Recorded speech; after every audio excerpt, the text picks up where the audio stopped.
Chapter 8 today on electricity and magnetism. So let me see if I can share. We want to go back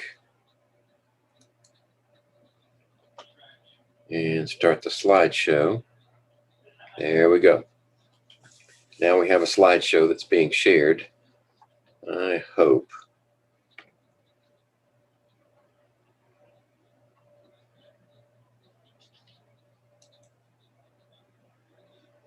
Yes, that appears to be correct. Okay, electricity and magnetism.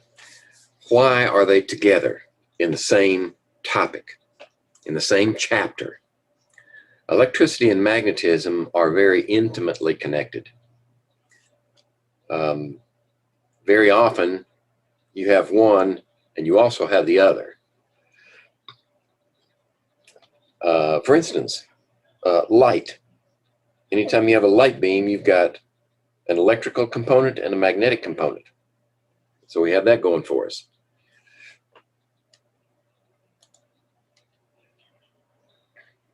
So let's look at electric charge and electric force. Electric charge is a fundamental quantity. In other words, it is defined. It's not derived by any other quantity. The problem is, even though we know it does exist, we really don't know what charge is. Even though we can quantify it to a certain extent, we can't explain what causes electric charge. Now, we have some theories, and they're very useful, and eventually we'll get to those. However, we do know how electric charge can be produced, even at the subatomic level. So we can describe it and we can use it, and under most circumstances we can control it, although it does exist in uncontrollable forms, such as lightning. In order to describe it and use it, we need to know how to measure it.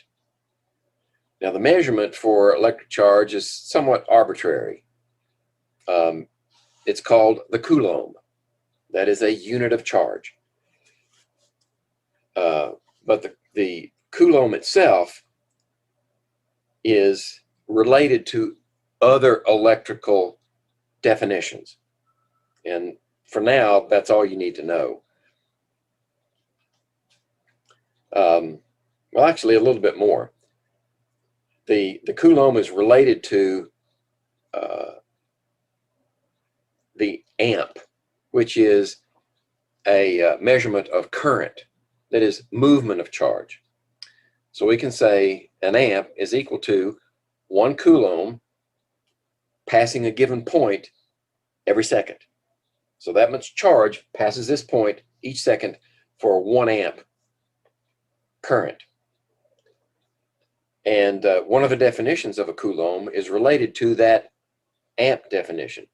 The reason for that is that we relate the amp, or the measurement of current, to other fundamental units of force and distance. So then we extract from the definition of amp the definition of Coulomb. It's sort of coming in the back door.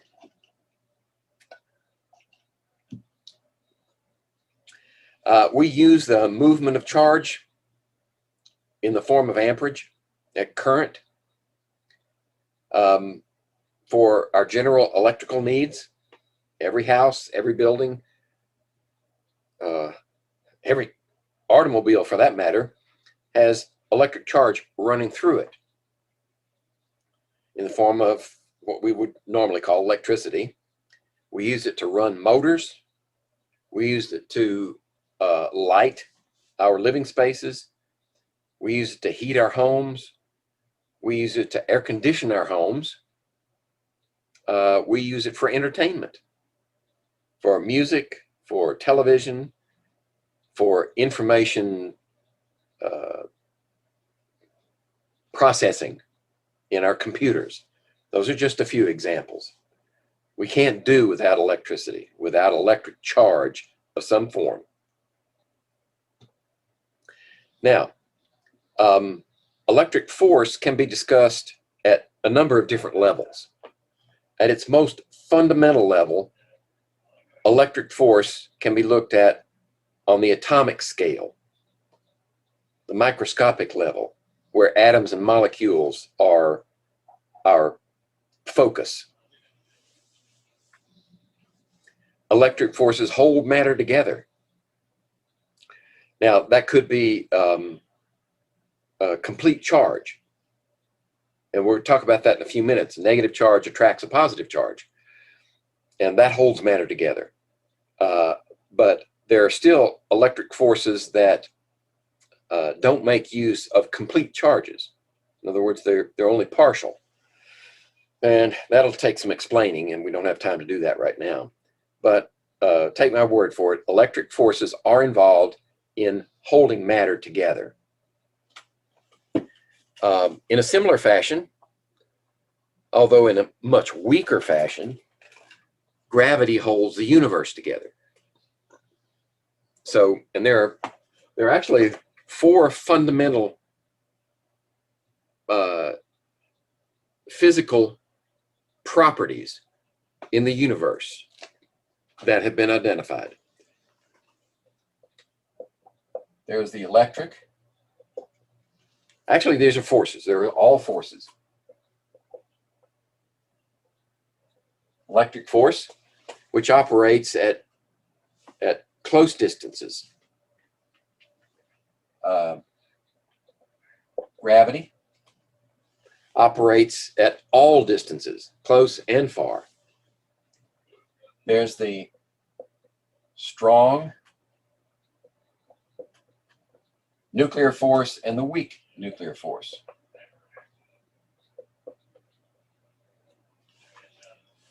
Okay?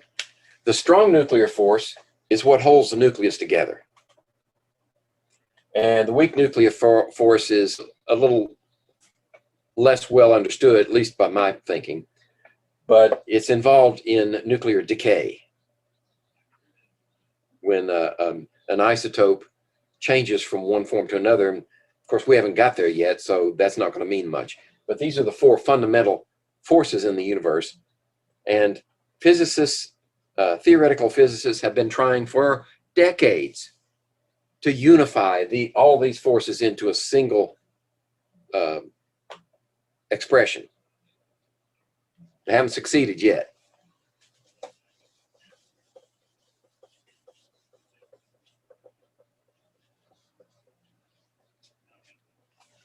All right, so I digress. Let's move on. I just mentioned magnetism here.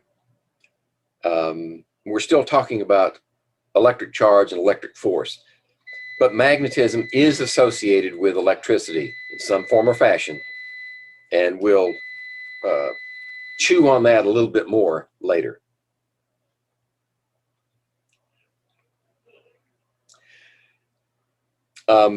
Experimental evidence from early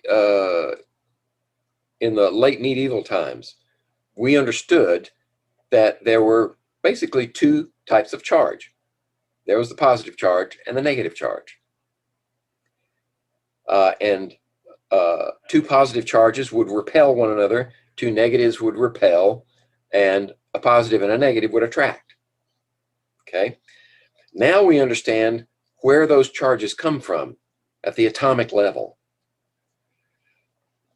We still don't know what the charge actually means, but we can pinpoint the source of the charges. The negative charge is due to the electron. It has a negative charge. The proton has the positive charge. And we'll talk about this in terms of the structure of an atom later. But it's sufficient now for you to know that the source of the negative charge is electrons, source of the positive charge is protons. Now, of course, there are neutrons in there also in the atoms, but they don't have a charge. So we can ignore them for the time being.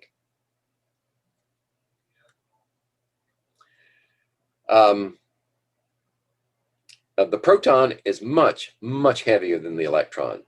But strangely enough, the proton has the same magnitude of charge as the electron. They're just opposite in nature. Right?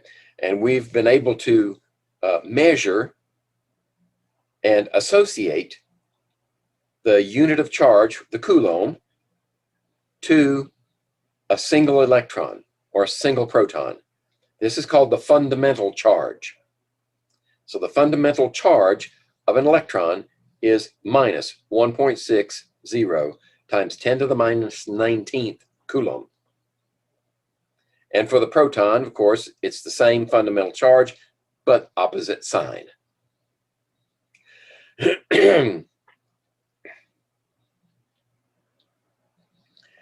So we do know that if an atom has the same number of electrons and the same number of protons, they neutralize one another. In other words, the atom is neutral. If you get an imbalance in that charge, then you have an accumulation of either negative or positive charge. Now, how do you get that? How do you get that imbalance? Well, the way the atoms work, you cannot get a charge from an atom by changing the number of protons. If you change the number of protons, and I'm getting ahead of myself here because this is chemistry. If you change the number of protons, you change the element. In other words, if we have iron and we want to make it positive, then you add a proton, you may get a charge, but you'll also get a new element, cobalt. Right? So how do you keep the same element and manufacture a different charge? You change the number of electrons. So if you have, say, for iron, let's use that as an example. If you have 26 protons, the neutral iron atom will also have 26 electrons. So they neutralize one another. They cancel. So this atom is neutral. If we want a positive iron, right? If we want a positive iron ion, we have to subtract one electron. Same number of protons, 25 electrons. If we want a negative iron, which is not easy to do, but it can be done, then you have an extra electron. See, one extra here gives it a negative charge.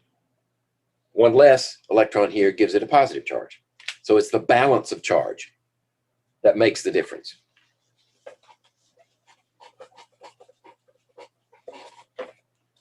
All right.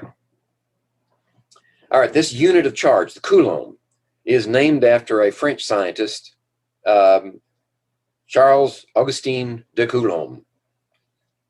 Lived in the late 18th century and did work with electric charge. So, if the charge on one electron is 1.6 times 10 to the minus 19th Coulomb, then how many electrons does it take to make 1 Coulomb of charge? It's just a reciprocal. Right? Here we have electron per Coulomb, and here we have electron per Coulomb. But in this case, we have a fraction of a Coulomb, and here we have a whole Coulomb. So it's really just the inverse. If you take the inverse of 1.6 times 10 to the minus 19th, you will get 6.25 times 10 to the 18th electrons per Coulomb. That's a lot, 10 to the 18th. It's a lot of electrons to make one Coulomb charge.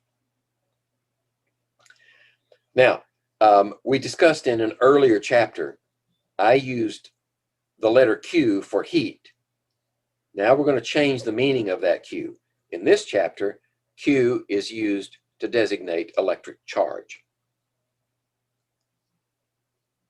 So if there's an excess of positive charge, it'll be plus Q. If there's an excess of negative charge, it'll be minus Q.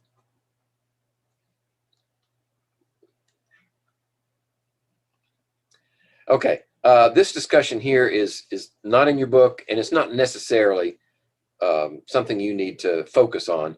It's just information.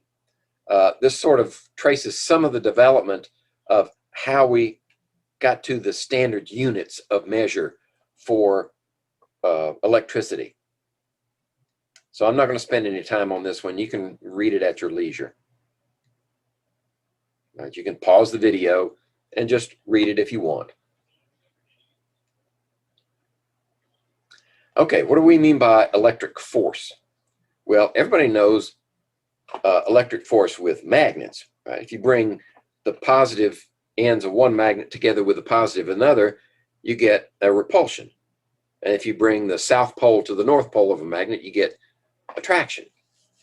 Well, similarly, if you have an excess of negative charge on this device and an excess of positive charge on this device, bring them close enough together and they will pull to one another. There's an attraction, a force of attraction.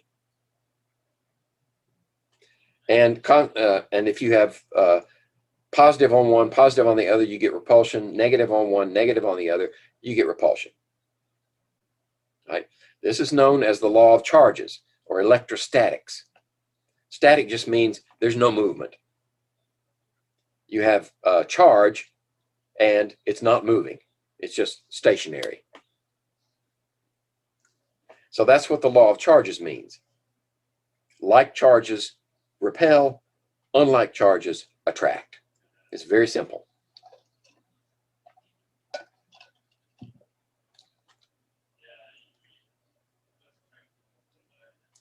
Now, Coulomb's law actually quantifies the force of attraction. So the force of attraction, or repulsion for that matter, is proportional to some constant value, which we'll define later, times the charge on one item and the charge on the other item, and then divided by the square of the distance between them. Right? So if we have them at this distance and we double the distance, then we actually reduce the force, the size of the force, by 4 times, not by twice the distance.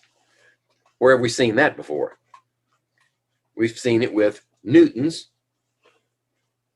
law of universal gravitation. This is the inverse square component, just like we saw with sound and the intensity of sound at distance, inverse square. So the force of attraction decreases as the square of the distance between them. Right? So it looks like this. That force is equal to some constant value here times the 2 charges. And if the 2 charges are the same, then we'll get a positive value. Multiply negative by negative, you get positive. Positive by positive, you get positive. So if the value is positive, the force is repulsion. If one is negative and the other is positive, then you get a negative value, and the unit of measure here for force is negative, and that means attraction. Right? So this K value is Coulomb's constant, and it's been measured as, and it's 9 times 10 to the 9th Newton meter squared per Coulomb squared. And if we plug that value in here and put units for each one of these, we find that the only thing we have left over is newtons, which is force. Right? Meters for the denominator, squared, meters squared in the numerator, cancels. Charge squared, Coulomb squared. Coulomb times Coulomb squared cancels. This one's in the denominator. So we're left with newtons only.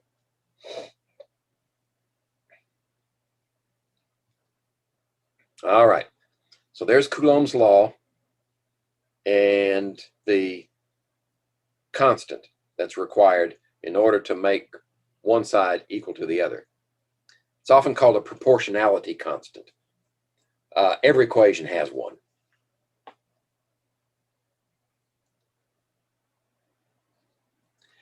Okay, we've already said this before. I'm not going to spend a lot of time on it.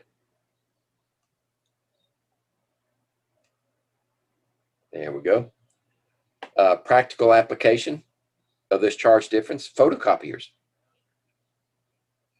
But one of the first, actually the first practical photocopier was made by a company called Xerox. And they derived their name from this term, xerography. And it is based upon electrostatics. I won't go into the details, but it's pretty fascinating if you want to look it up and read about it. Okay, two negative charges repel one another.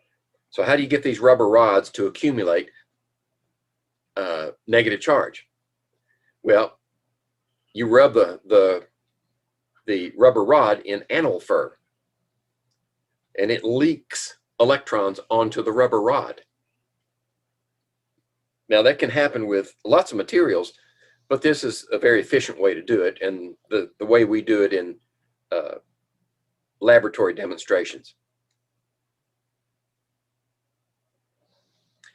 If you want to transfer electrons and give a positive charge, then you rub silk on glass, and the electrons will transfer from the glass to the silk, right? Which leaves an imbalance of a positive charge on the rods. In this case, you transferred electrons to these rubber rods. In this case, you transferred electrons from the glass rods to the silk, and that left you with an imbalance of positive charge. Right? And if you put the positive close to the negative, you'll get an attraction. All right. So I mentioned this earlier, right? This is Newton's law, universal gravitation. And notice how similar they are. Here's your inverse square part, right here with the distance. Charge for Coulomb's law and mass for Newton's law, right? The main difference is, besides the fact that gravity works at any distance, and this one theoretically works at any distance, but it's very, very weak. The main difference is masses are always positive. So the force for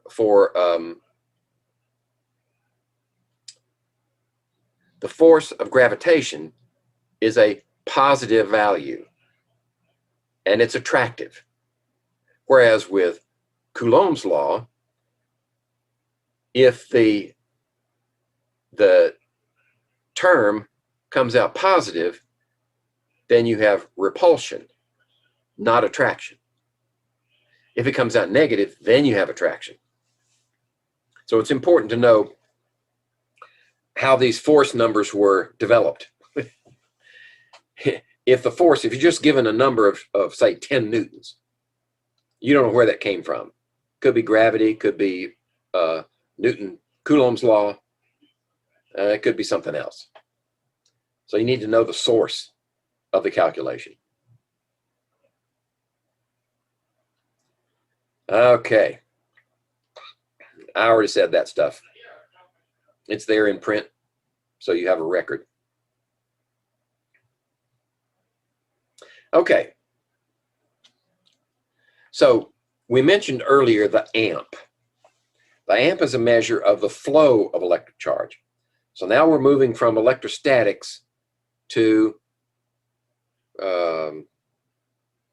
electricity, movement of electrons, movement of charge. And the variable we use for that is I. The capital I stands for current. And current is a measure of movement of charge over a specific amount of time. So the charge is going to be in coulombs, and the time is going to be in seconds. So here's your charge, and there's the time, and this is what it, and this is the variable for that current. It's measured in amperes. So what is an ampere? An ampere is 1 coulomb per second.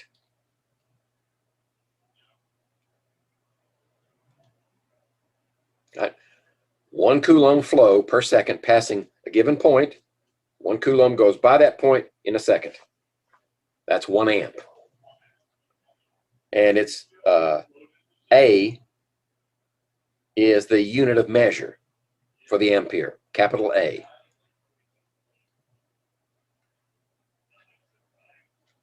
Now, what if we rearrange the equation? You know, solve for charge. Then if you multiply the current times time, then you get the charge. And the current of 1 amp times 1 second is 1 coulomb. So that's actually the definition of a coulomb. If you can identify an amp of current in 1 second, then you have passed a coulomb of charge in that span of time. All right. Now, we mentioned control. How do we control charge? Well, before the modern age, all we had to work with was conductors and insulators. The age of the semiconductor had not arrived. So we have a conductor, which is any material which will transfer charge easily through its material from one place to another. Most metals are very good at that. Some, and those metals are solid except for mercury, but they're all good conductors, electrical conductors. In fact, mercury is a good electrical conductor. If you open up any thermostat switch, man, they're different now, but it used to be, you had a little glass vial in that switch.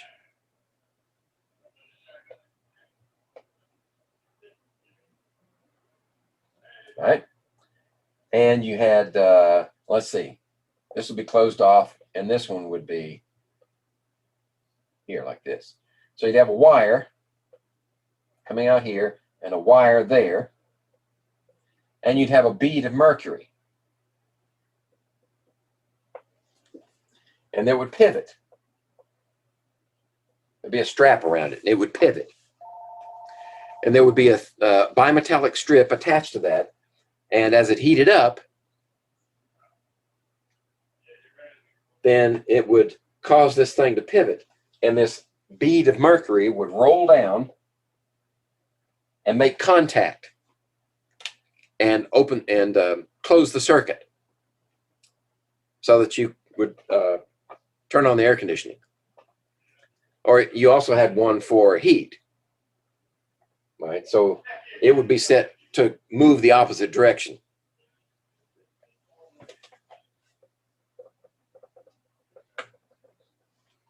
Okay. Water technically is an insulator. Pure water is an insulator. It does not conduct electricity. Unless two things happen. Either you dissolve something in it, an electrolyte, which forms ions. Those ions then are able to move and conduct electricity through the water, through the solution. Okay, then your solution of water and electrolyte becomes conductive. Or if the voltage applied, and we haven't even defined voltage yet, but everybody has an understanding, basic understanding what voltage is. We know that high voltage is dangerous. Well, if you apply high voltage with your electrodes through water, then there's enough electrical potential between those two that it will partially ionize the water. And when it does that, then you get that transfer. And that's why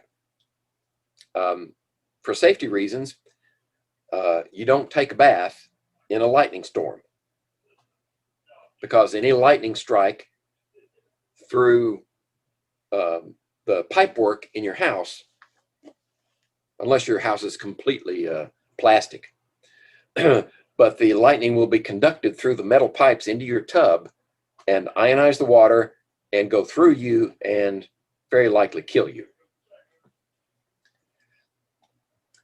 But we have these two different things. Conductors conduct electricity easily. Insulators do not conduct electricity. So until the age of the semiconductor, all we had was the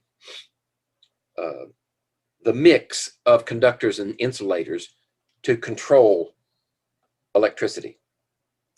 Woods, plastic, glass, and pure water, I've mentioned, are good insulators. Then along comes the semiconductor. The semiconductor is just that. It's neither a conductor nor an insulator. It's in between. But it has the delightful ability to change its conductance of electricity on command. That way we can build it into a logic circuit and say, all right, do we want it to conduct or do we want it to insulate? And we can switch it on and off. And that's where ones and zeros come from.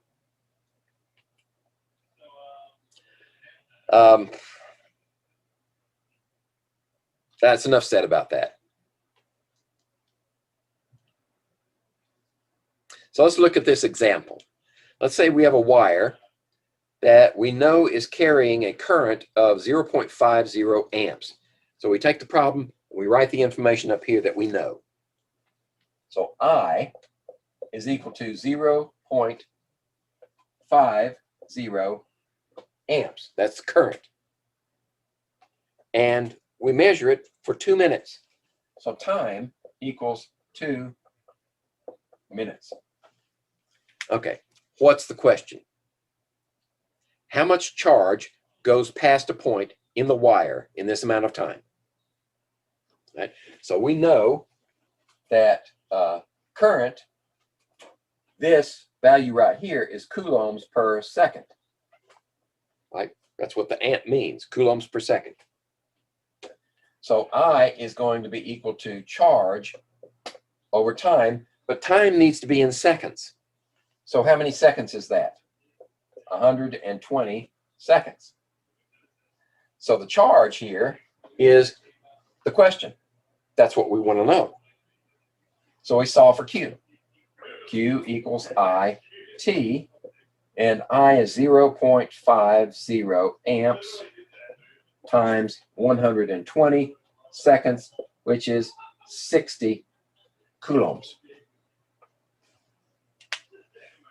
Okay. There we go. That's for A. Now that we know that, we want to know how many electrons make up this amount of charge. So we know the charge, and we know the relationship between the number of electrons and what is the fundamental charge on an electron. That's what we really need. So I finished the problem on this slide. Okay, we know 60 coulombs.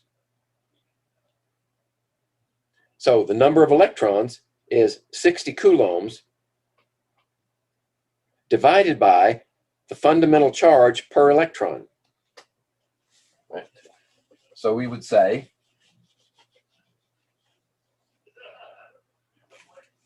this is where we are, 60 coulombs, and where do we want to be? We want to be number of electrons, right? So to go from here to here, this is dimensional analysis that we talked about in the first chapter. We need a conversion factor that will cancel coulombs and leave us with electrons, right? These two cancel because that's numerator and this is denominator. That's numerator left over. There's your answer. So we need the relationship between number of electrons and charge. And it turns out that the charge is 1.6 times 10 to the minus 18, no, 19, excuse me. 19 is 1 electron. So now this cancels, divide this into that, and we get 3.8 times 10 to the 20th electrons. Okay? That's dimensional analysis to solve the problem. You don't have to memorize a formula. Although if you do remember the formula, that's fine. But I find this easier to deal with. I don't have to memorize a bunch of formulas. I just analyze the dimensions and solve the problem. All right. So what is electric potential energy? Well, we know that there's a force between two opposite charges. Let's say, let's just make it simple. In the beginning, those charges are together, let's say. They're not separated. How much work does it take to separate those charges? Right? When work is done to separate positive and negative charges, energy is stored as electrical potential energy, right? Well, if you do work on them, on those charges, then the work's got to go somewhere, right? We can't create energy. We can't destroy energy. It's got to go somewhere. So it's stored in these separated charges. Now, there is an electrical device that's specifically made to do that. And I'm sure you've heard of it. It's called a capacitor. And in the capacitor, charges are separated. And you store energy in the capacitor.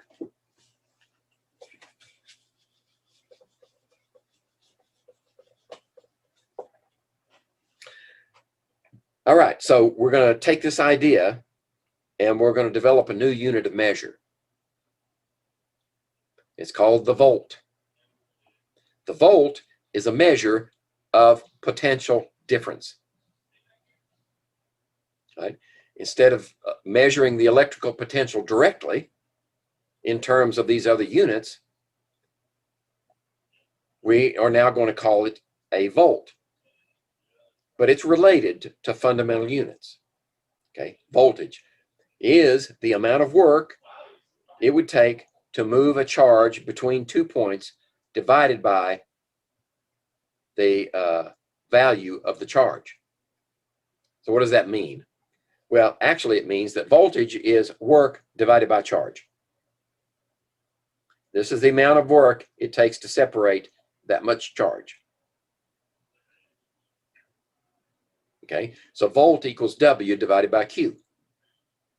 Or, let's see, work equals voltage times charge.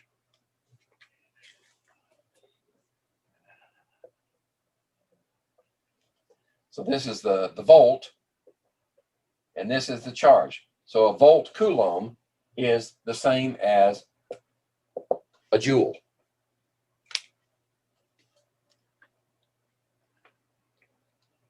Or 1 volt is 1 joule per Coulomb. So 1 joule of work is required to separate 1 Coulomb of charge, positive from negative. All right. Now, why do we need to do that? Well, if we're going to make conversions back and forth, and eventually we're going to perform work with electricity. I mentioned earlier, electric motors, for instance. We need to know what the conversion is between work and charge and movement of charge. Right? So this is where we start with the definition of voltage.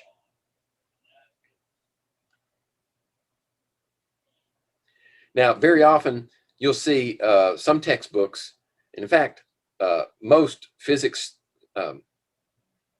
textbooks designate voltage with a U. The U is the variable symbol. U equals work per unit charge. okay? And then they reserve the V part. They reserve the V for the unit of measure. So the V is the volt. So you would have so many volts, right? That's the purpose for using U for this purpose and reserving V for that purpose. But I may lapse into using V interchangeably. I'll apologize in advance. Okay, there was a scientist, his name was Ohms. No, Ohm, his name was Ohm. I think he was German. And he was interested in transfer of electric current through conductors. And he found that when he did that, the conductors heated up. And he was wondering, well, you know, why is that? Why do they heat up? Well, he already knew that you can't create or destroy energy. So if there's heat being generated in that conductor, then some of that energy, due to the voltage passing through the conductor, was being converted into heat. We were losing, some work was being done. So his investigations led him to create a new unit of measure. Well, actually a new variable called resistance. This resistance in every conductor is due to atomic and subatomic collisions, right? You're trying to move electrons through that conductor, but they're banging into other electrons and they're banging into nuclei on their way. So whenever you have a collision, you can lose some energy. So the only place where you don't have loss of energy due to these collisions is in a superconductor. Superconductors are a very special class of conductors where this value, this resistance, has dropped to zero. There is no resistance.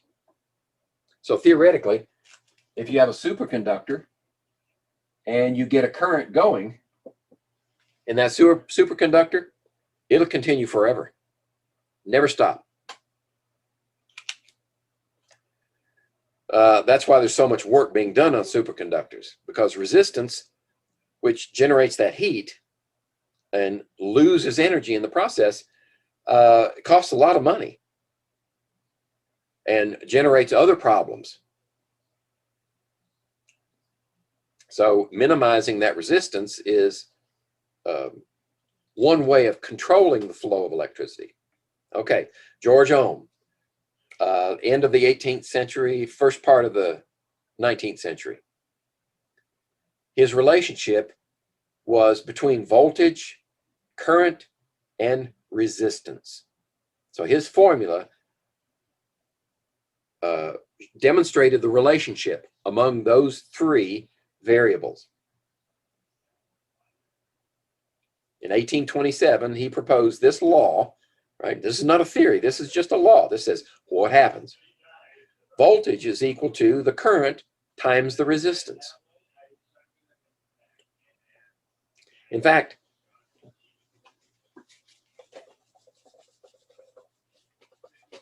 he stated it a different way. He said resistance is the constant. So R is going to be out here. And this side is going to have voltage and current. So resistance is the ratio of the voltage to the current that travels through the resistor. And R is constant for the resistor. Okay? So they're directly proportional. Right? As voltage goes up, current goes up. Voltage goes down, current goes down, as long as the resistance is the constant.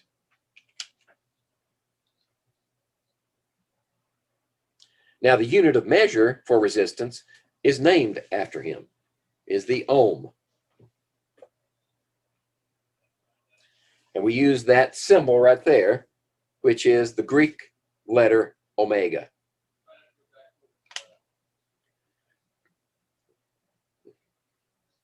So 1 ohm is equal to, right here, 1 ohm is equal to 1 volt per 1 amp.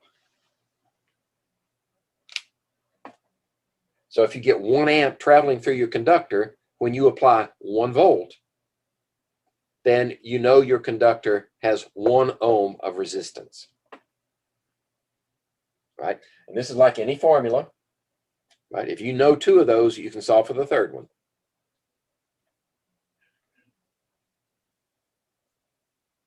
Okay, so let's talk about circuits.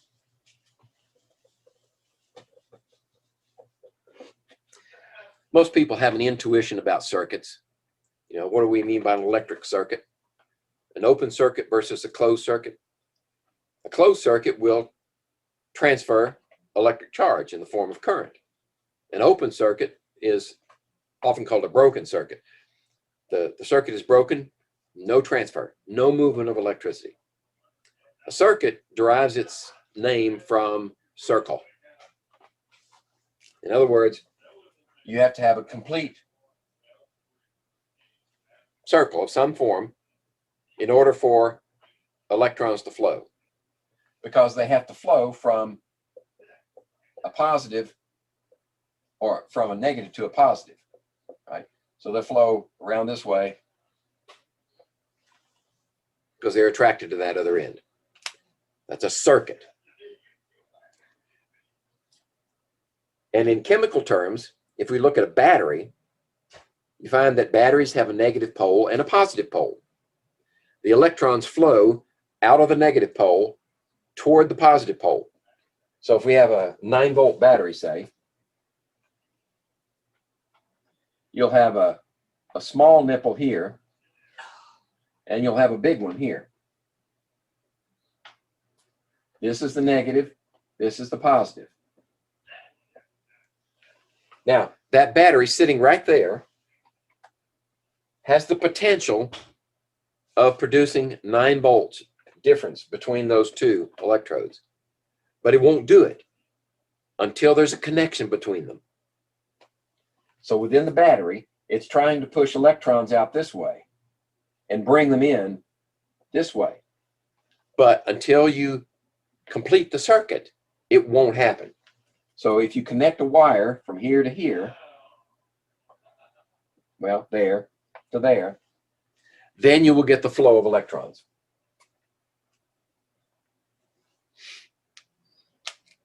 Okay? Or if you put something in between there, like a light bulb, then you'll see the light come on. An open circuit or an open switch, right? Most circuits have a switch in here. Like that. So you just close that switch like that to close the circuit. But that way, it's an open switch. No movement. No flow of electrons. Closed switch, you get a flow of electrons. So this is often called not just an open switch, but an open circuit versus a closed circuit.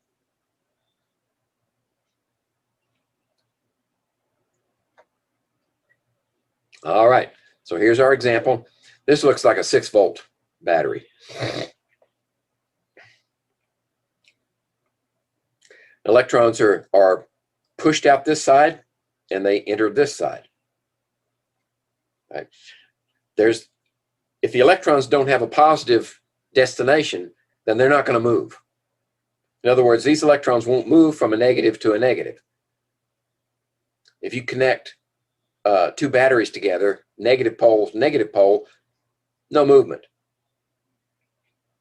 But if you connect this negative to the positive of another battery, you still don't get movement until you have a complete circuit.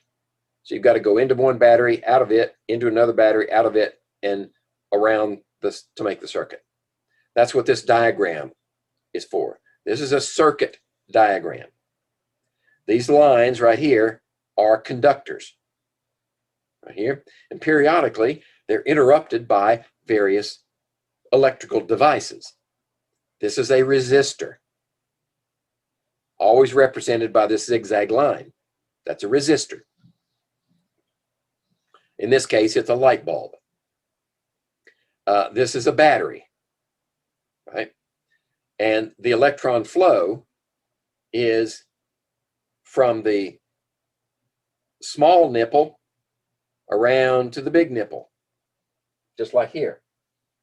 So that's the way I remember the difference. When you draw this battery, then the small nipple is the source of electrons, like this, like this, like this. There. And there's your switch. Okay, now convention has it that current flows from the positive to the negative. Conventional current flows from the positive to the negative. Now, the reason for that is purely an early 17th century mistake. It was believed that the charges were carried by the positive when the movement was measured. But as it turns out, the charge is transferred by electron movement. So the electrons move one direction, conventional current moves the other direction. I don't think that'll be a problem for us, because if you get so many coulombs of electron charge moving one direction, you can equate that to so many coulombs positive charge moving in the other direction. So it shouldn't be a problem for working problems. No pun intended. Okay, so here we have our circuit diagram, and it's closed. So the light bulb is on. This is an analogy, right? This is what it's trying to help us understand what parts are, what they represent. So if we have water moving through this circuit like that, then the valve is the switch, right? That turns it on and off. The pump is the battery, because it supplies energy to the water to lift it up and over the top. And then the water wheel is the resistor, the light bulb in this case.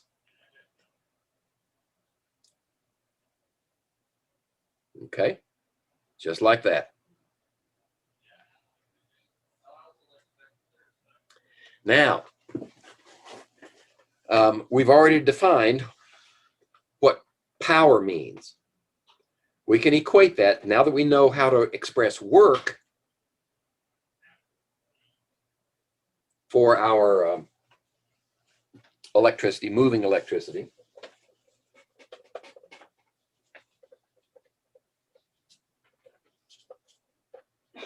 Right? Voltage is the amount of work, is let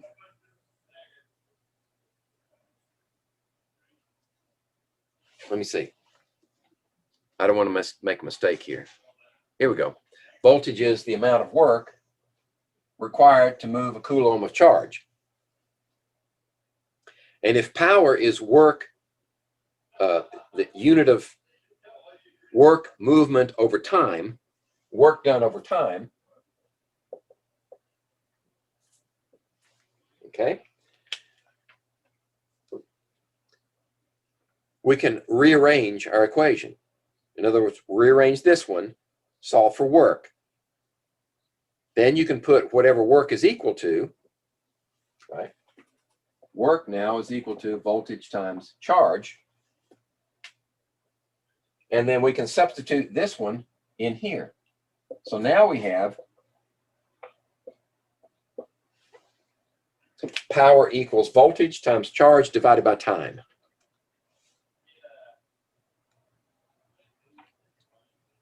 Okay. Now, we rarely ever see the equation that way. What we usually do is say charge movement over time is current. That's amps.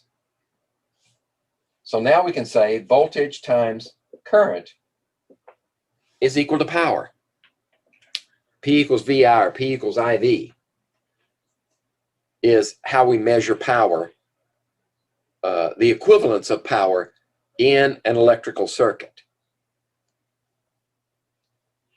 Okay, it's equal to current times voltage.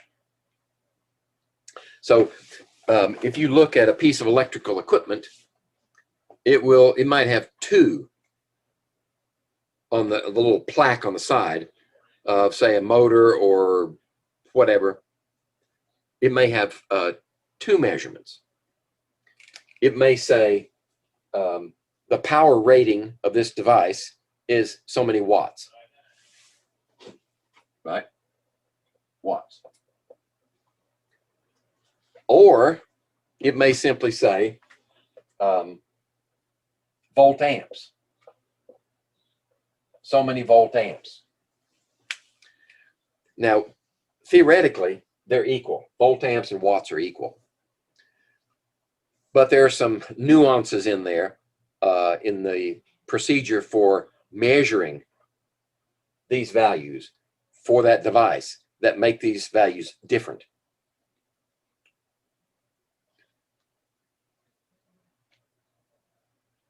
We also can equate power to resistance, right? If we substitute IR for V, right, for here. So remember, voltage is equal to current times resistance, right, from Ohm's law. So then we can say IR times I, right? That one right there is this one right here. So that's I squared R is equal to power. Now, from a physical standpoint, P equals IV is a measure of the power transmitted through a conductor with that voltage and that current. P equals I squared R is an expression of the loss of energy due to resistance in that conductor. Energy over time, power. So the loss of power in that conductor is related to its resistance and the movement and the current. Actually, the current squared. So mathematically, they're equivalent, but physically, they're different. Okay, power is in terms of watts, right? I is amperes, and resistance is ohms, V is volts.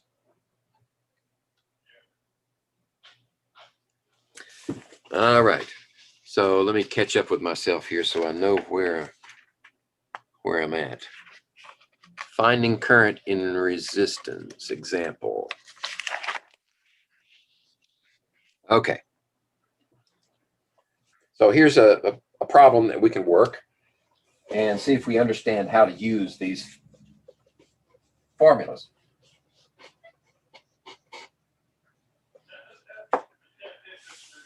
Find the current and the resistance of a 60 watt, 120 volt light bulb in operation. So we've got a 60 watts, which is the power rating of the light bulb. Okay, and we have voltage, 120 volts, and we're looking for current and resistance. All right, how do we do that? Well, this is what we know. This is where we're headed. So is there a relationship here among those? Right, we're given these two values, and we want to find these other two values. We do know that power equals P equals IV, right? This is equal to IV, right? So we know V and we know P, so we can solve for I, correct? So I is going to be P divided by V, or 60 divided by 120. So the current is equal to 0.50 amps. Okay? Now that we know amps, we know I, we know the relationship between voltage, current, and resistance. Right? So V equals I R. We know voltage at 120. And we know I at 0.50 amps. So there's R. So R is going to be 120 divided by 0.5, which is 240 ohms. If I did my calculations correctly. Okay? So we had two unknowns, but we only had to do one of them at a time. And use the answer from the first one to get the answer for the second one.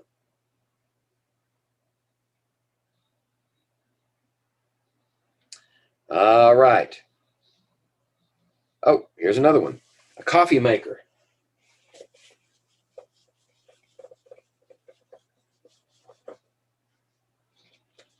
Check the position on my board here. That's good. A coffee maker draws 10 amps of current operating at 120 volts. So the current equals 10 amps and the voltage is 120. Okay. How much electrical energy does the coffee maker use each second? So T is equal to 1 second. All right.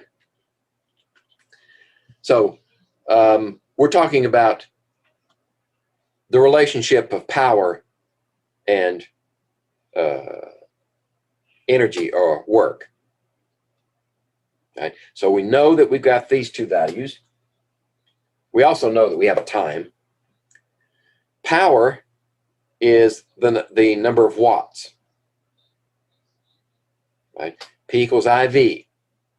So if we substitute amps and volts in here, we have 1200 watts, or joules per second. Remember what the watt is equal to. It's the amount of work per second, joules per second. So for every second, we're using 1200 joules. Well, there's the answer. How much electrical energy used every second? 1200 joules per second. Okay.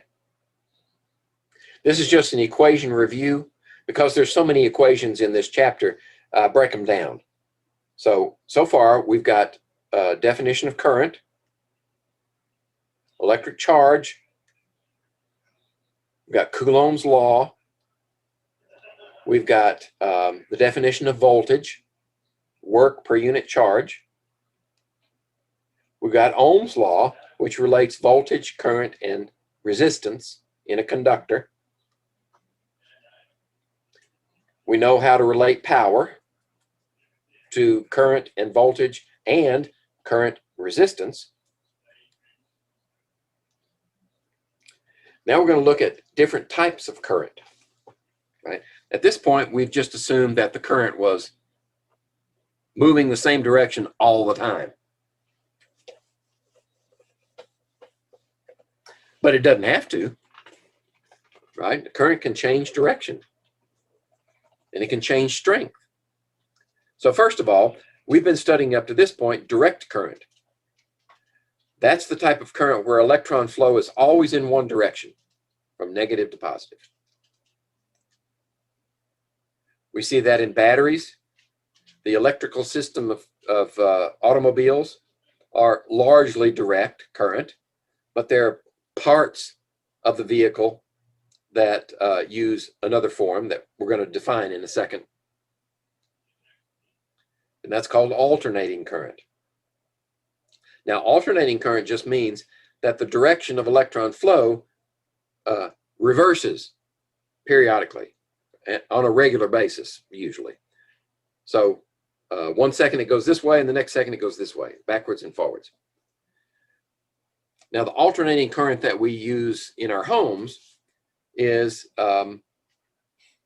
based on a sine wave.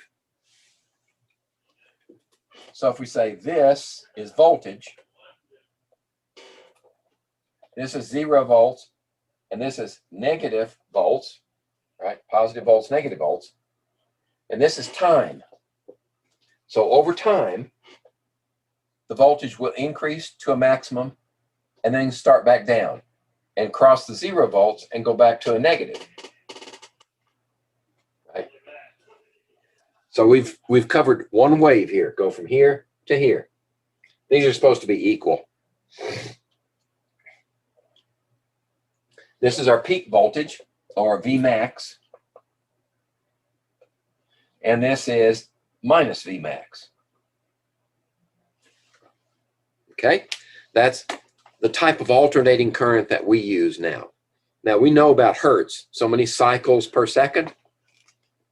In this country, in the United States, this cycle occurs 60 times per second. Okay?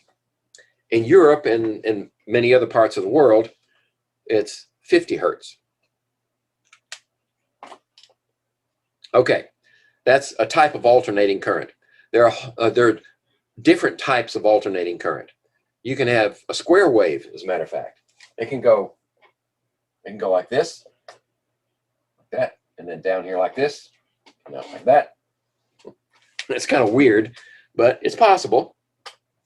We use the sine wave. Most power transmission lines use alternating current, just like the current that we have in our homes. Only in transmission lines, the voltage is very high. And in our homes, we have, in this country, we have two voltages, something close to 120 and 240 volts.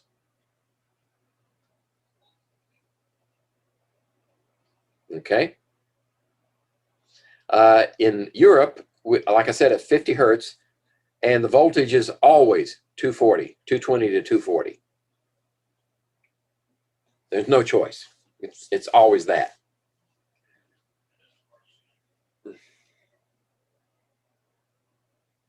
Okay.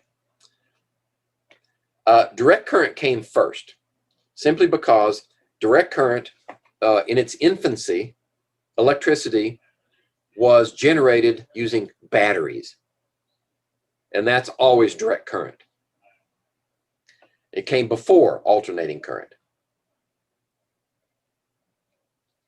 Okay?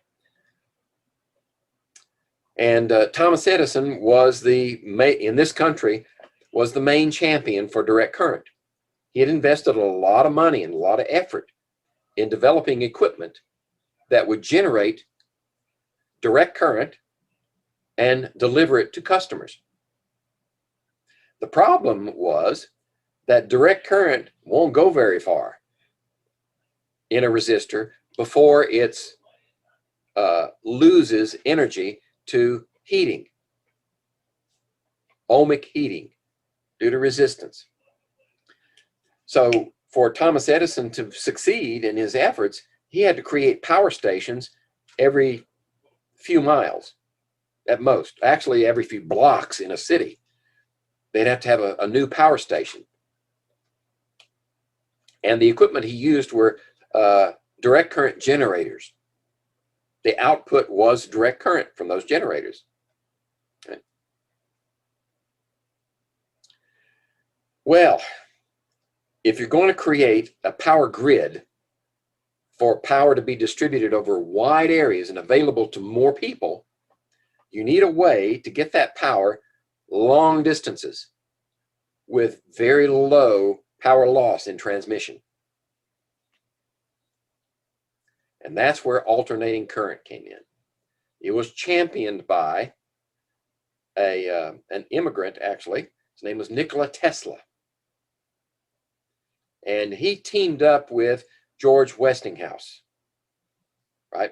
That's it, the Westinghouse. He teamed up, actually Tesla worked for Edison for a short time, and they had a falling out.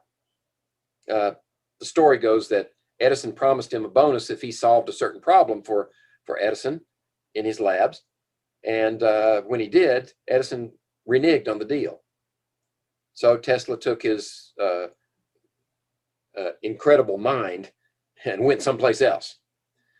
So he went to George Westinghouse and he said, you know, I know how this electricity works. I can create a form of electricity that will go hundreds of miles with very little loss.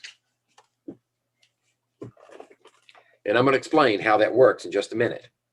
But alternating current was the key. So you get the current moving this way and then moving back that way, moving this way and back that way in this sine wave.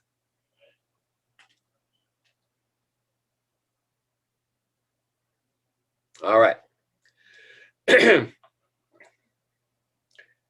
Direct current, the key was high voltage. All right, high voltage. Let's look at these two formulas for power.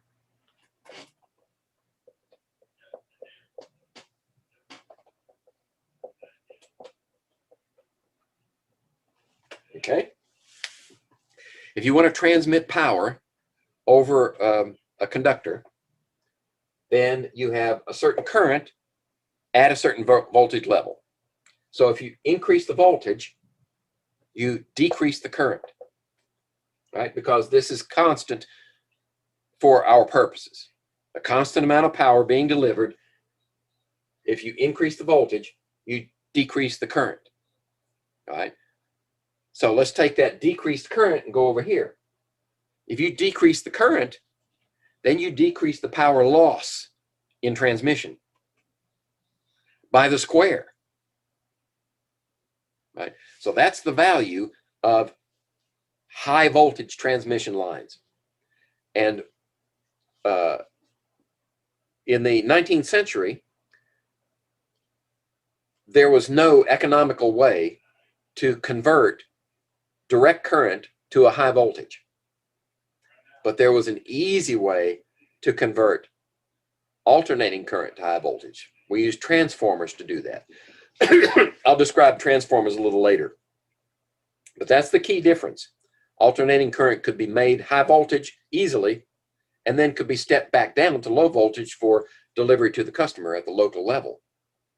But when you do that, you lose a lot less power at very low current, high voltage.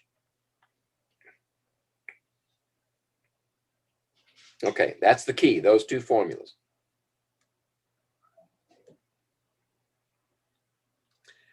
All right, and this is the explanation in print, just what I told you here.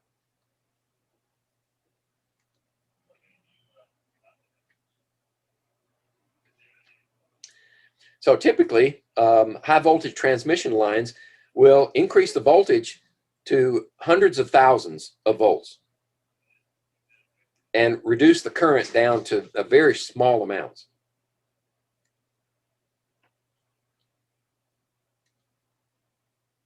All right, so let's use this example. Suppose we need to transmit 200,000 watts of power, right? So that's 200 kilowatts of power over a transmission line that has 1 ohm resistance. That's really pretty high for a resistor, but this is just an example, so we'll go with it. Okay, when you do that,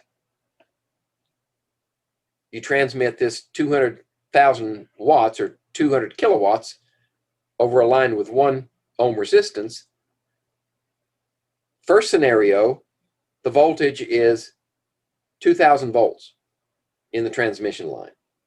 All right, so here we go. There's the power transmitted. 100 amp is required current to transfer that much power at this voltage, 100 amps. So let's plug that value into our equation. We have 1 ohm resistor, 100 amp current. We're going to lose 100 watts in transmission. Okay, now let's suppose we increase the voltage from 2,000 to 200,000 volts. All right, if we do that, then to transmit that much power at 200,000 volts, we only need 1 amp, not 100 amps. So now if we take that 1 amp at 1 ohm resistance and 1 amp squared, of course, you know what? There's a mistake here. I think this should be, that should be P equals, this is,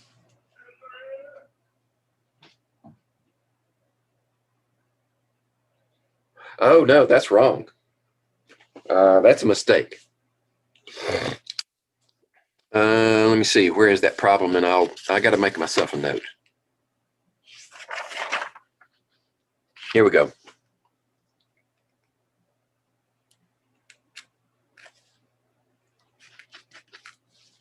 Right? Does anybody see that mistake? P equals I squared R equals 100 amps squared times 1 ohm. Okay, so this is 10 to the 4th, or 10,000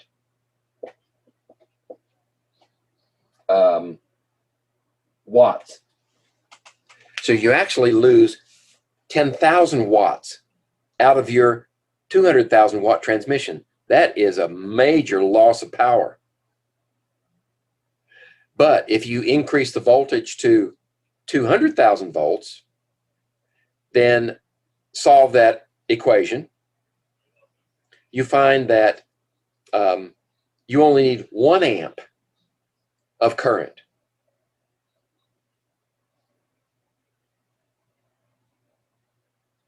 Yeah, you only need 1 amp of current, and 1 amp squared, of course, is 1 amp. So this one is correct. You only lose 1 watt of power versus 10,000 watts of power lost in transmission. Okay?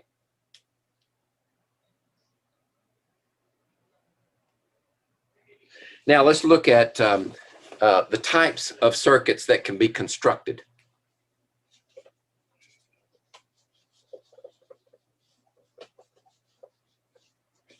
Previously, we had a very simple circuit. It was just a single, you had a resistor in line, and you had a power source, and you had a switch. But most circuits are more complicated than that. And they can be divided into one of 2 different types, or actually you can combine types. But we're going to keep it simple in the beginning. Your circuit can either be in series or in parallel. And that refers to how are the resistors arranged. In a series circuit, let's see if I got a picture here.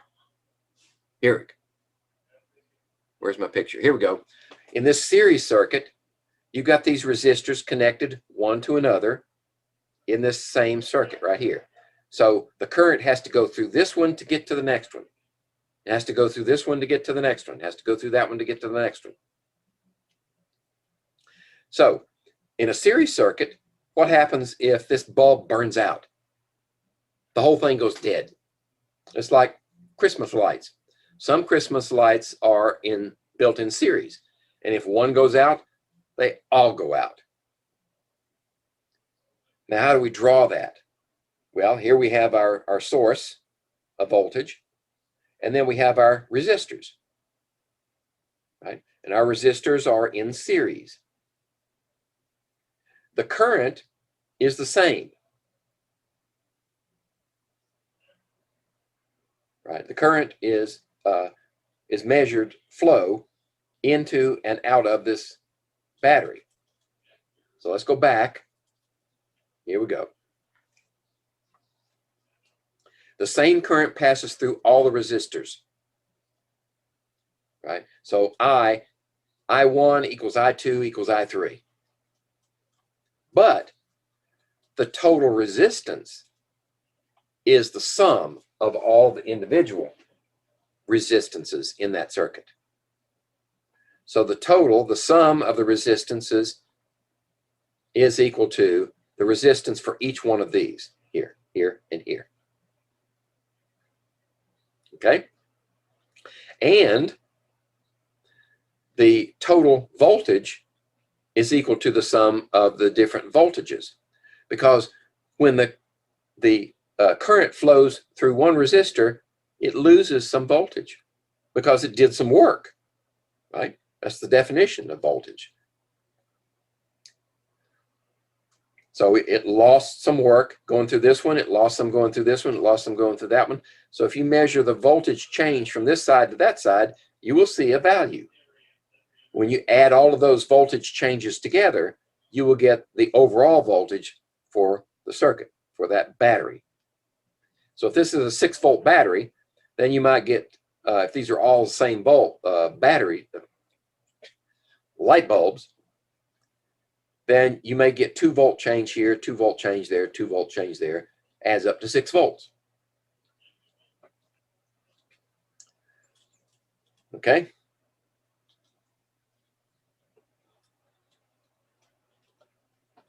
Now, the other possibility is a parallel circuit.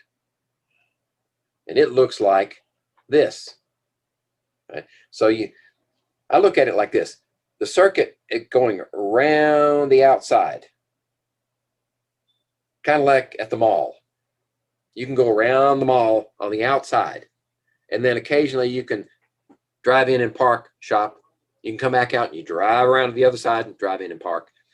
So these are the shops in the middle of the mall, except for this one, and it's in that circuit. But these are in parallel, which means that if one of them burns out, you still got voltage across this one, right? If you break here, then you still got a connection in a circuit all the way around there. And if you break this one, then you still got that connection, or you still got this connection. That's the beauty of a parallel circuit. The parallel circuit feeds off of a constant voltage. So the voltage is measured between this side and that side, and it's the same for every resistor. The way the circuit is set up over here in diagram form is all of these are in parallel, and they connect here and here with the same voltage. So the voltage across each of those resistors is equal. So if this is a 6-volt battery, voltage across here is 6 volts, 6 volts, 6 volts.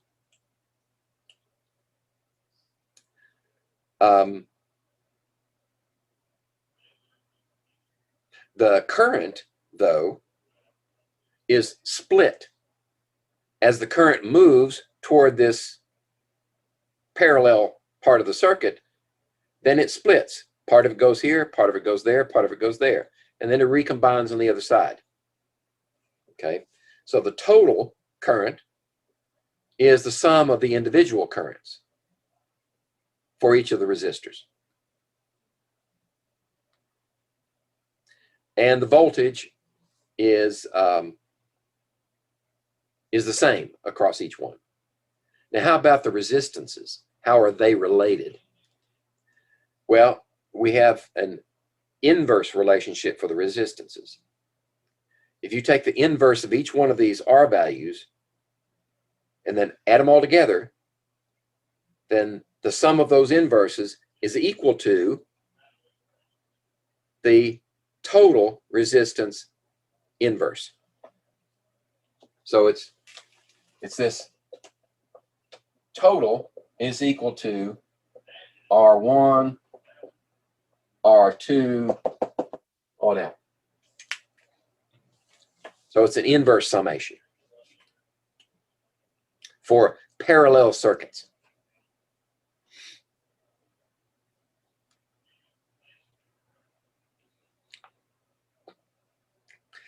Now,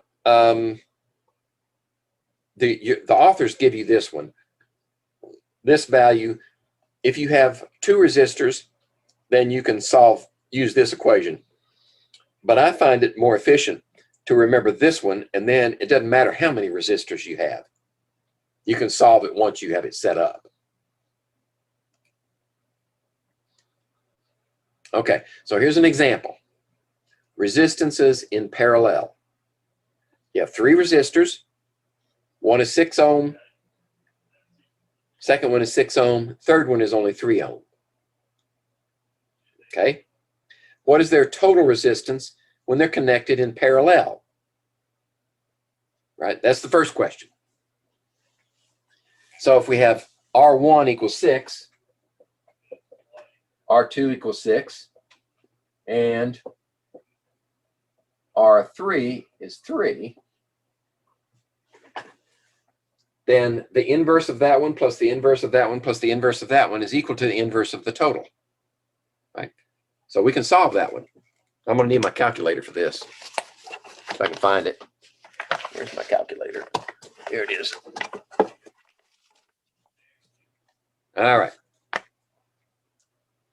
So what's the inverse of 3? 1/3 is 0.3333.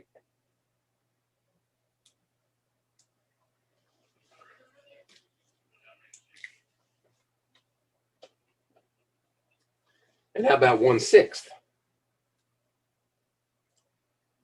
is 0.167. Okay. And the sum of these 3 is equal to 1 over the total. So we add these 3 together.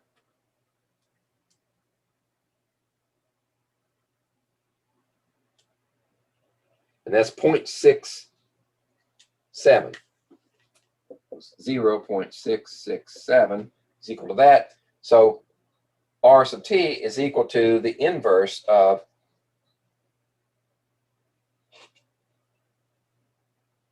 the inverse of 0.667. So I'll just take the inverse of that. 15.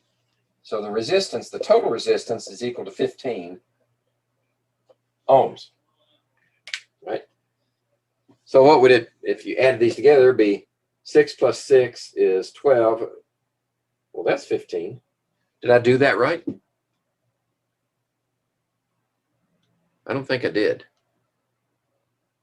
No, I didn't do that right.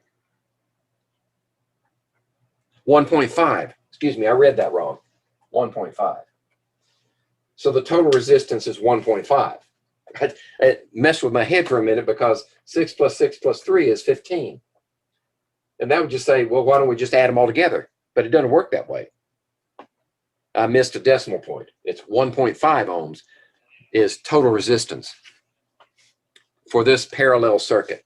Now, the second question is how much current will be drawn from a 12-volt battery if it's connected to the circuit?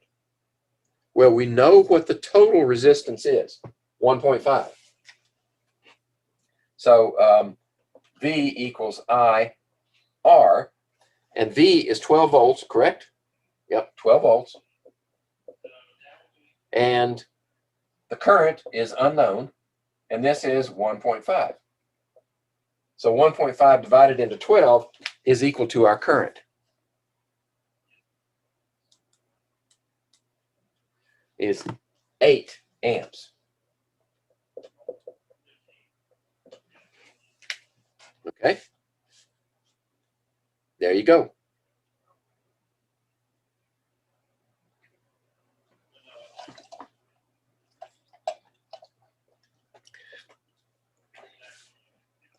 Let's see. Let me back up for a second. I got a question in my mind. Right. The current is the same for each one of these. Oh, no, that's the total current. Total current is the sum of the individual currents. Right. Okay, so if you want to know the individual currents, then you would say, you know the voltage is the same for each one. You know the resistance for each one. And then you can calculate the current for each one. And the individual currents added together should be equal to 8 amps total.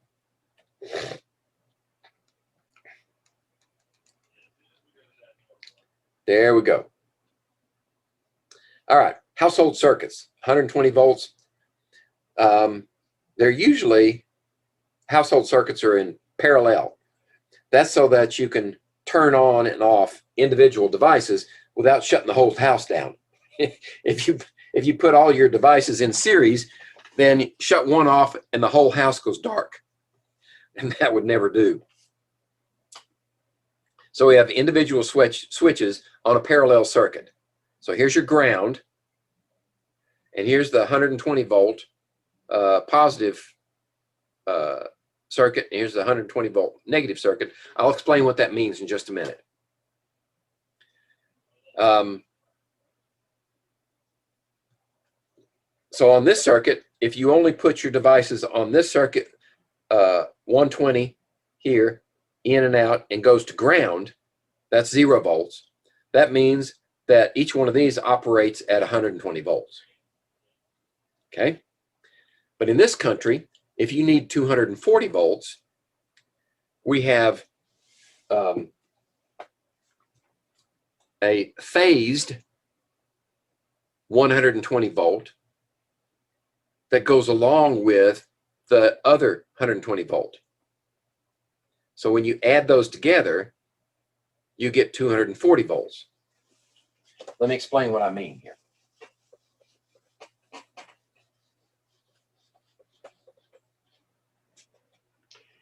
If you had a source here of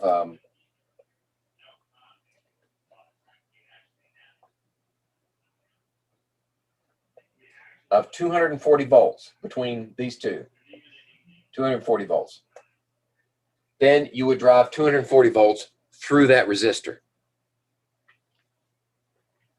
But if you only have 120 volts here pushing that way, and on this end you have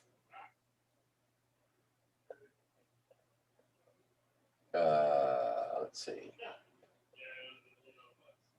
you have a negative 120 volts pulling this direction, pushing that way, pulling this way, in phase, then your total is 240 volts. That's the way we get 240 volts in this country, because you have two hot lines coming into the house, one of them pushing and one of them pulling. So you can pick either one to run your 120 volt circuit. But if you put both of them together on opposite leads, then they're push-pull and they add up to 240 volts. So that's what this is mean. That's plus 120, that's minus 120, and you can run an appliance at 240 volts. Okay? In Europe, they don't do it that way.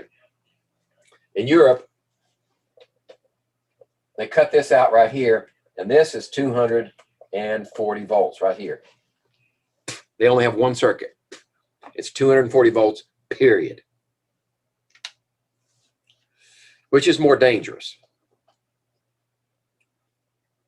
Right? If you've ever touched a live wire in your house, you feel that vibration. That's the up and down voltage.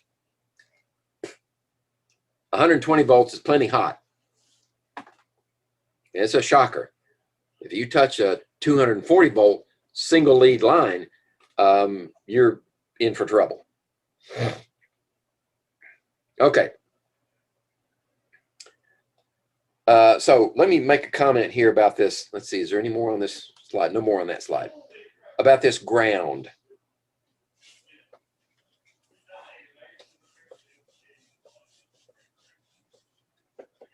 So when you have the transformer outside on the pole is delivering, say, 120 volts through one line. Let's just focus on the one line.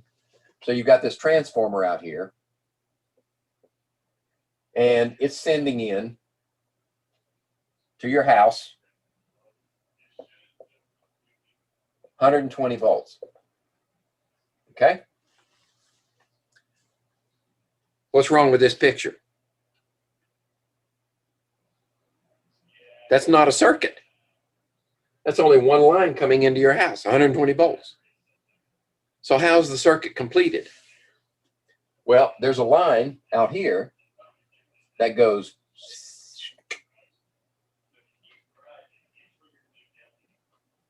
into the ground. What's in the ground? Moisture and minerals. So you have an electrolyte in the ground. You have this rod buried in the ground. Okay? So when you come over here and you have an appliance that uses 120 volts, it goes also to ground. And there's a rod here into that ground. There you go. There's your completed circuit. That's why they call it ground. Because one end goes in the ground here, one end goes in the ground here. You complete the circuit. Now also, if you're studying to be an electrician, or if you have an electrician in your family, you can ask them, what's the difference between what they would call earth ground and common? Well, common is 0 volts at some point in the circuit. Right? So here we have 120 volts going there. This is the common down here. The difference between that one and this one is 120 volts. So this is 0, right? That's the common for all of these appliances.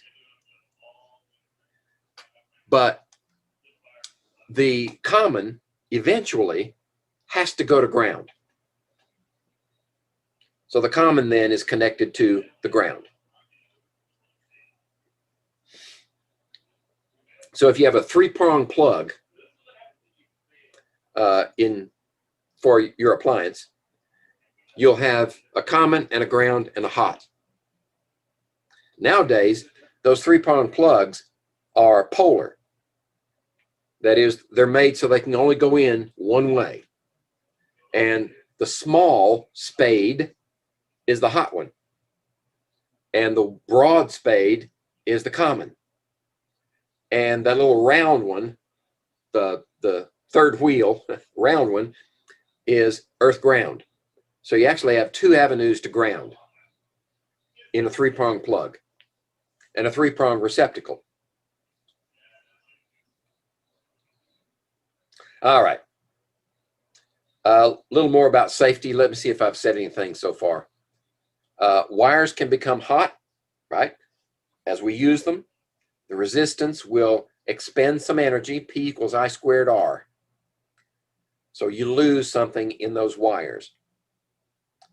What you don't want to do is heat the wire up so hot that it melts. Because most of the wires in your house run in at least pairs and sometimes 3s. So if you melt the insulation on one of them and it touches the other one, you have a short circuit. And when you have a short circuit, then the heat builds up really fast. So what you want to do is have a fuse or some type of breakable link in the circuits in your house, multiple places if necessary, that will break the circuit if it gets too hot. If too much current flows through that line, there are ratings to each line that runs through your house. Common rating is 15 amps. Some of them are less than that. Some of them are more, especially for those that are going to supply large appliances like your air conditioning unit or your clothes dryer or your oven. They will be rated higher, maybe 30 amps. And they will have within the circuit a device that will break the circuit if the draw exceeds 15 amps or 30 amps or whatever the case may be, just to keep the wires from melting. Now we have 2 types of ways of breaking them. in olden days when I was a kid, we used fuses. They were little devices. Let's see, I think I've got pictures down here. Let me move to the next page. Here we go. They had fuses. And the electricity had to flow through the fuse to make the circuit.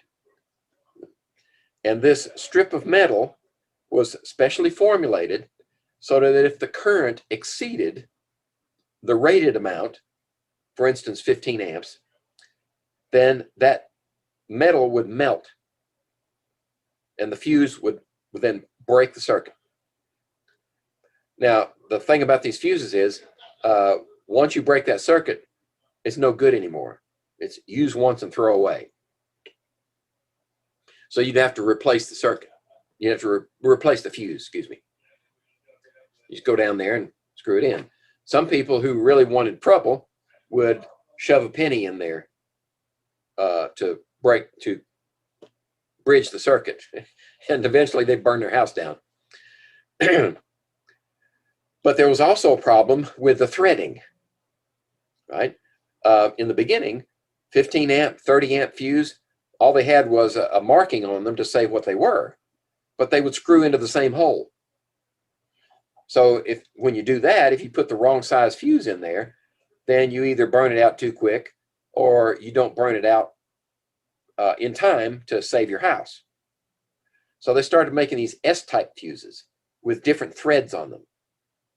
So the 15 amps would only go into a 15 amp hole, and the 30 amps would only go into a 30 amp hole.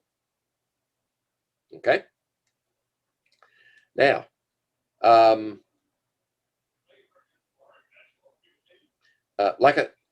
might mention that some appliances have built-in fuses, right? So they will blow or break the circuit before your the line in your house will sense that change.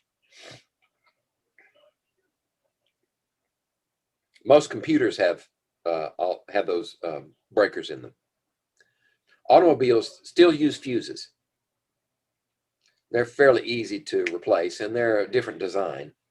But there'll be a fuse box somewhere in the car. Sometimes it's just under the hood. Sometimes it's under the driver's side panel. And you can change those fuses as something burns out. Let's see. I mentioned those already. The other type of way to break the circuit is called a circuit breaker. The nice thing about circuit breakers are, once they trip, they can be reset. So you can use them over and over and over again. It's not advisable to reset a breaker unless you know why it tripped in the first place. Or you reset it as part of your diagnostic sequence to find out where the problem is. These are now commonly used in home electrical service panels. And the total amperage for a service panel, well, it depends on the home, but 200 is common. 200 amps total for the whole panel. But you can go higher than that. And there are two different designs. One is thermal and the other is magnetic. Let's see, I think I have here we go. Let's see, this is, I think this is thermal because there's a bimetallic strip here, right? So as the current flows through that strip, that bimetallic strip will bend toward this latch. And if it bends too far, based on how much current is flowing through it, and the amount of heat that's generated in that strip is proportional to the amount of current. They're rated for that. So if too much current flows, then that bimetallic strip will bend over and trip that latch, and the mechanism then will break the circuit. And then you just have to reset it. Let's see.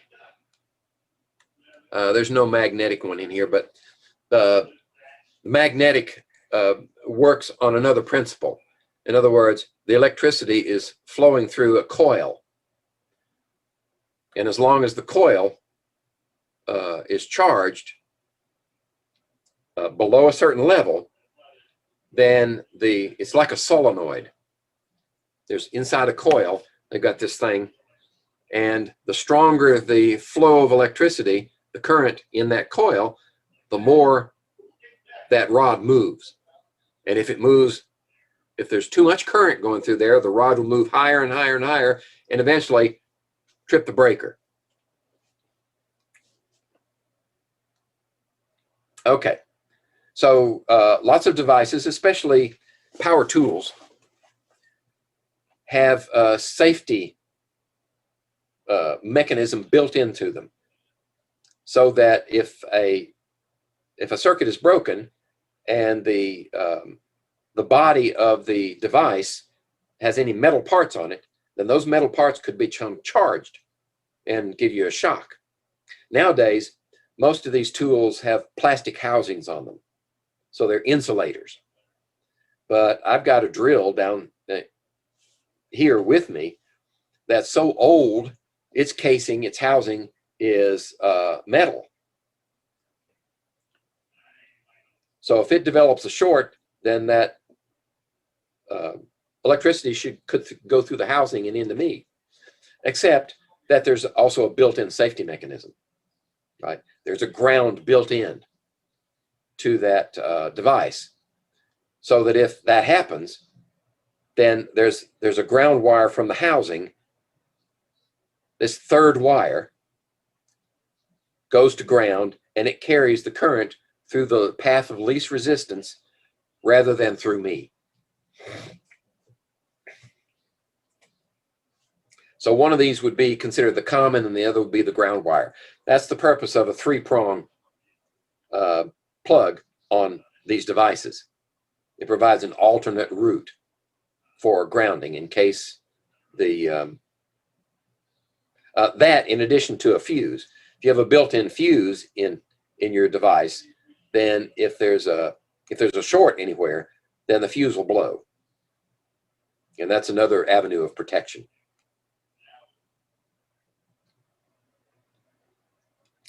All right, and this, I mentioned this earlier, the difference between common and earth ground.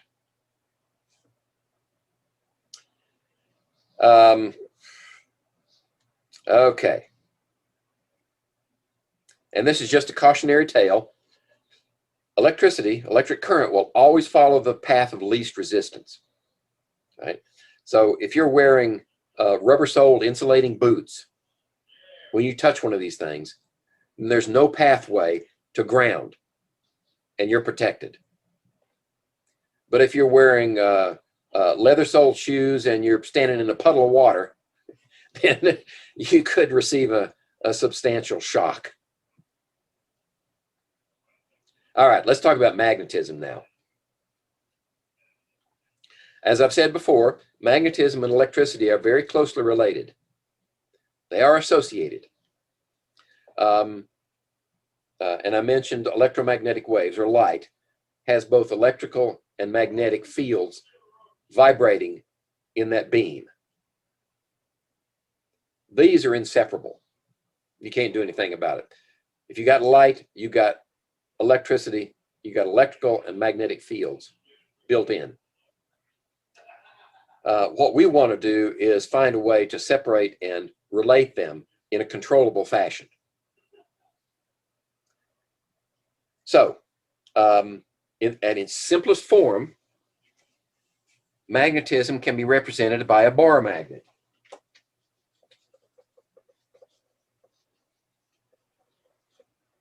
And that bar magnet has a north and a south pole.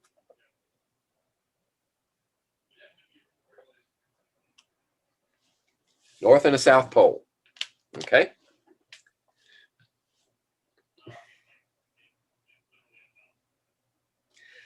All that means is that the North Pole seeks the north. So in a practical sense, if we take a bar magnet and allow it to swing freely, the North Pole will face north magnetic on the Earth, and the South Pole will face south magnetic on the Earth. That's where those descriptive terms come from.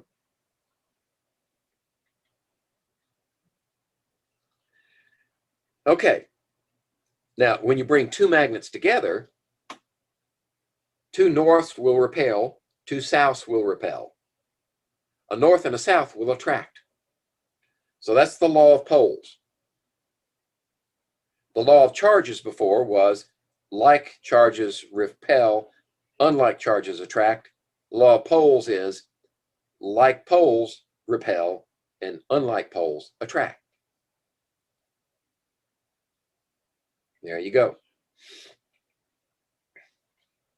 It's just an illustration.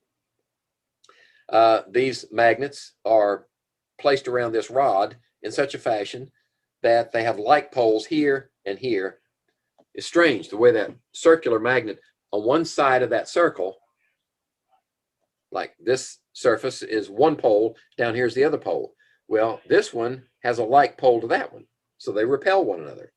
So that's why they stand off. These are known as dipoles. Now, theoretically, there could be a monopole, but that's purely hypothetical. No monopole has ever been found to where the whole magnet is a single pole. If you got one pole on one end of the magnet, you got the opposite pole on the other end. They always come in pairs. Now, when we talk about field, we're referencing an imaginary line that simply indicates the direction in which a small compass needle would point if it were placed near the magnet. So in this case, let's see, I might have a better picture of it here. We can say the same thing for electric field, but I'm going to set that one aside for just a second.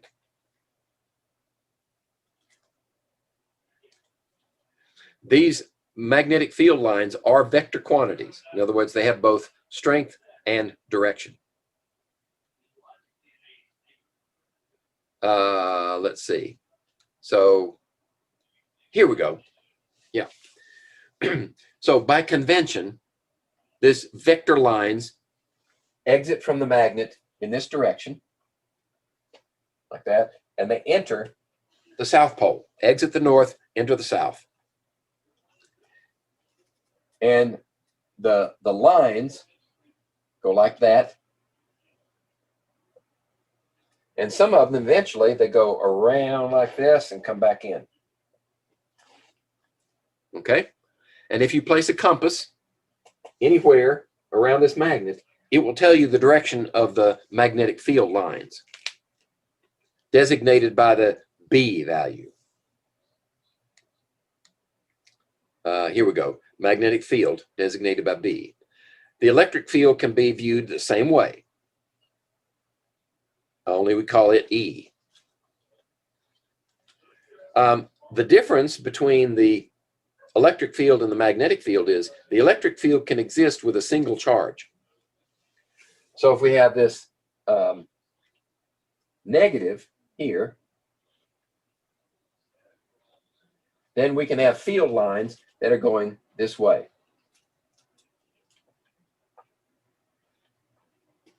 Like that. And if it were positive, they would be going like this. In all directions, right? I just showed you 4 directions, but all directions. So the positive field goes like that, the negative field goes like this. So if you put 2 of these together, then you can get these field lines going like that, or like that. Or if you get 2 negatives together, then you get no interaction. Let's see if I think I've got an example. Let's see. Let me move down. Nah, it's going too far. Let me check my hard copy so I can see where it's at.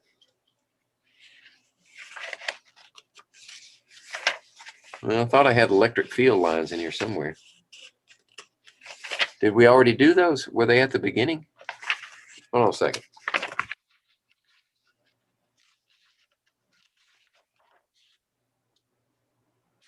Sort of.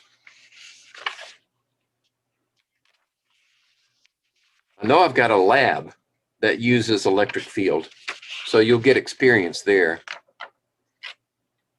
just so that you're not completely lost when you see those curved lines.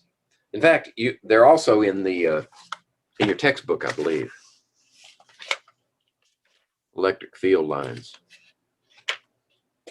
Yes, in section 8.1. I should have put those in here to show the electric field lines. But in your textbook, there's an example. Okay, let's get back to magnetism. What's the source of magnetism?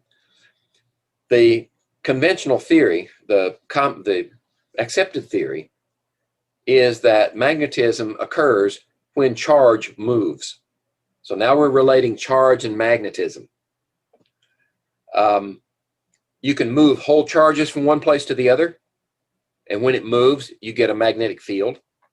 Or you can get a magnetic field from one electron, because electrons spin,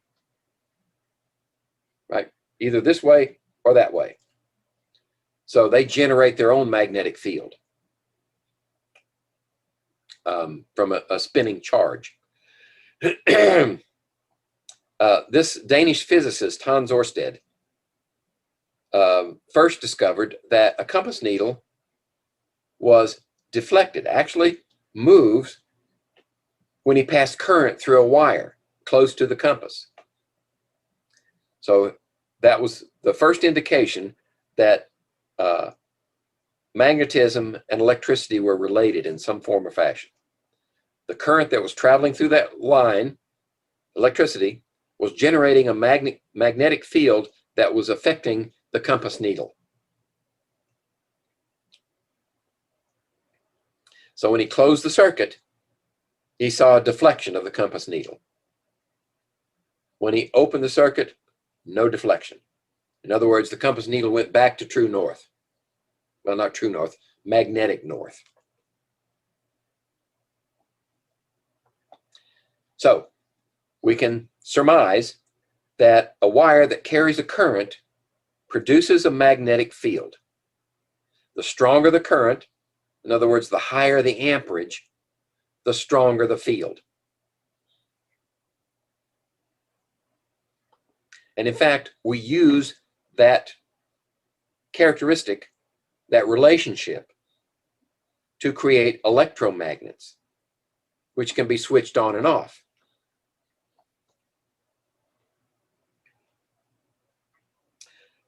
Some materials are non-magnetic, and some are magnetic. In fact, there are natural magnets.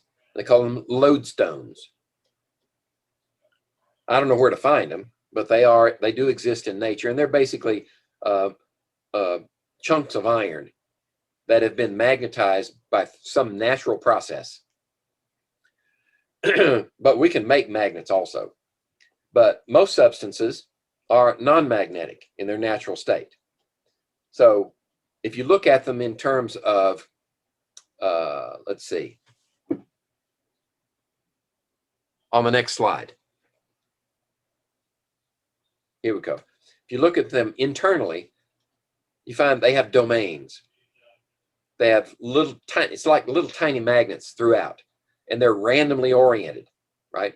So the negatives and the positives cancel one another out. And this material is non-magnetic.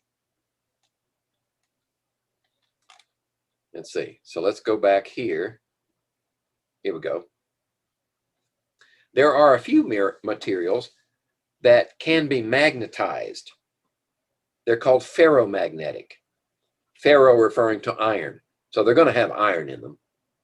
But the most efficient magnetic materials, if you want to make a permanent magnet, has some nickel and cobalt mixed in with it.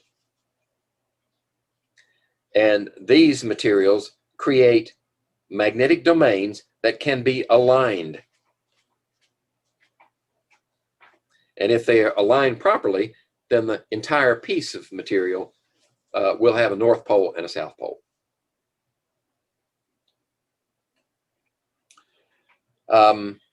Now, there are stronger magnets than that. In fact, the magnets that you'll find in computer hard drives are extremely strong, but the strength only goes so far away from the magnet, and it dies off very quickly.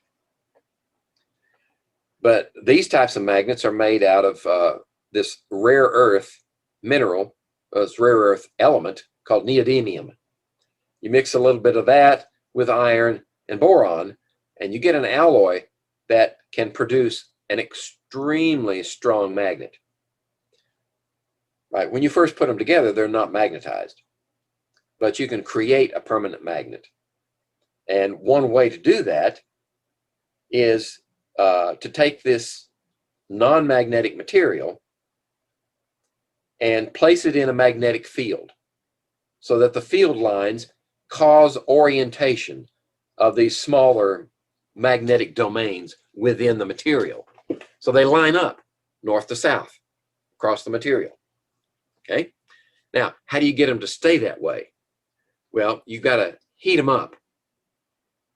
So you heat the material above a certain temperature called the Curie point.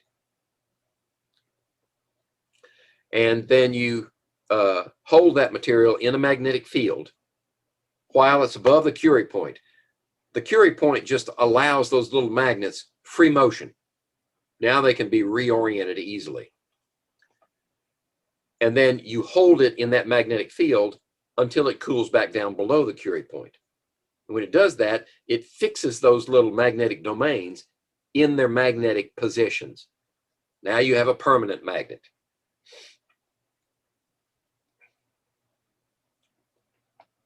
Electromagnets, like this, right? What you have to do is you wrap a coil around a special alloy of iron, and which is easily magnetized on a temporary basis. So you make a magnetic field with this moving current in this line, and it's transferred to the soft iron, and that becomes a magnet.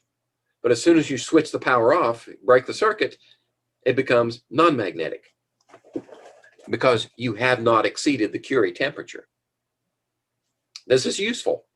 Right? Many things can be moved around efficiently using electromagnets.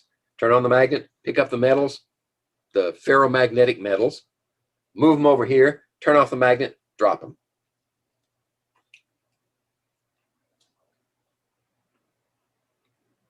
Okay. So this is a further additional discussion. For iron, the Curie temperature is 770 degrees Celsius. That's pretty high. It's not high enough to melt it, but it will get red hot.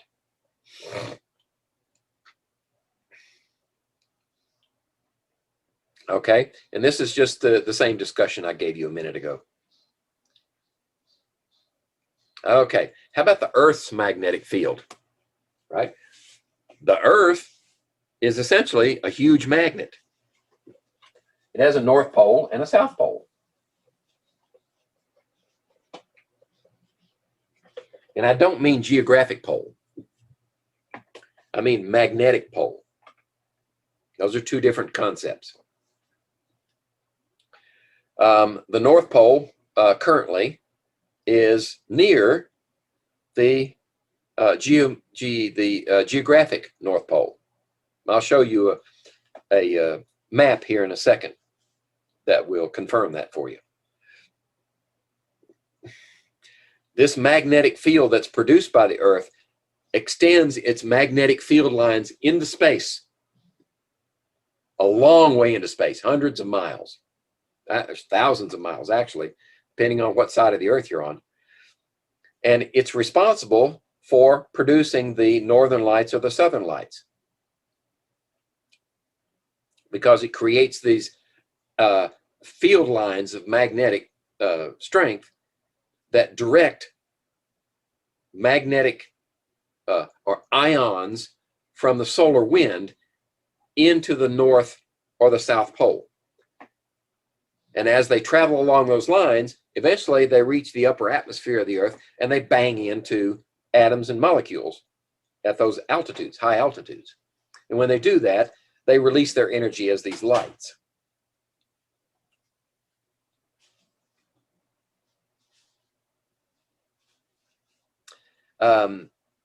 There's one school of thought that says these magnetic field lines are actually used by some animals to navigate during their migrations. And scientific evidence does support that. So this is what you might think of the Earth as. As a big bar magnet here, with the South Pole up here and the North Pole down there. That seems counterintuitive, doesn't it? We think of the North Pole up here. Well, remember, North Pole is north-seeking.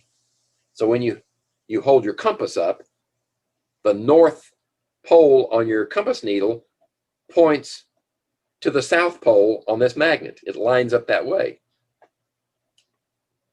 because it's attracted to the South Pole.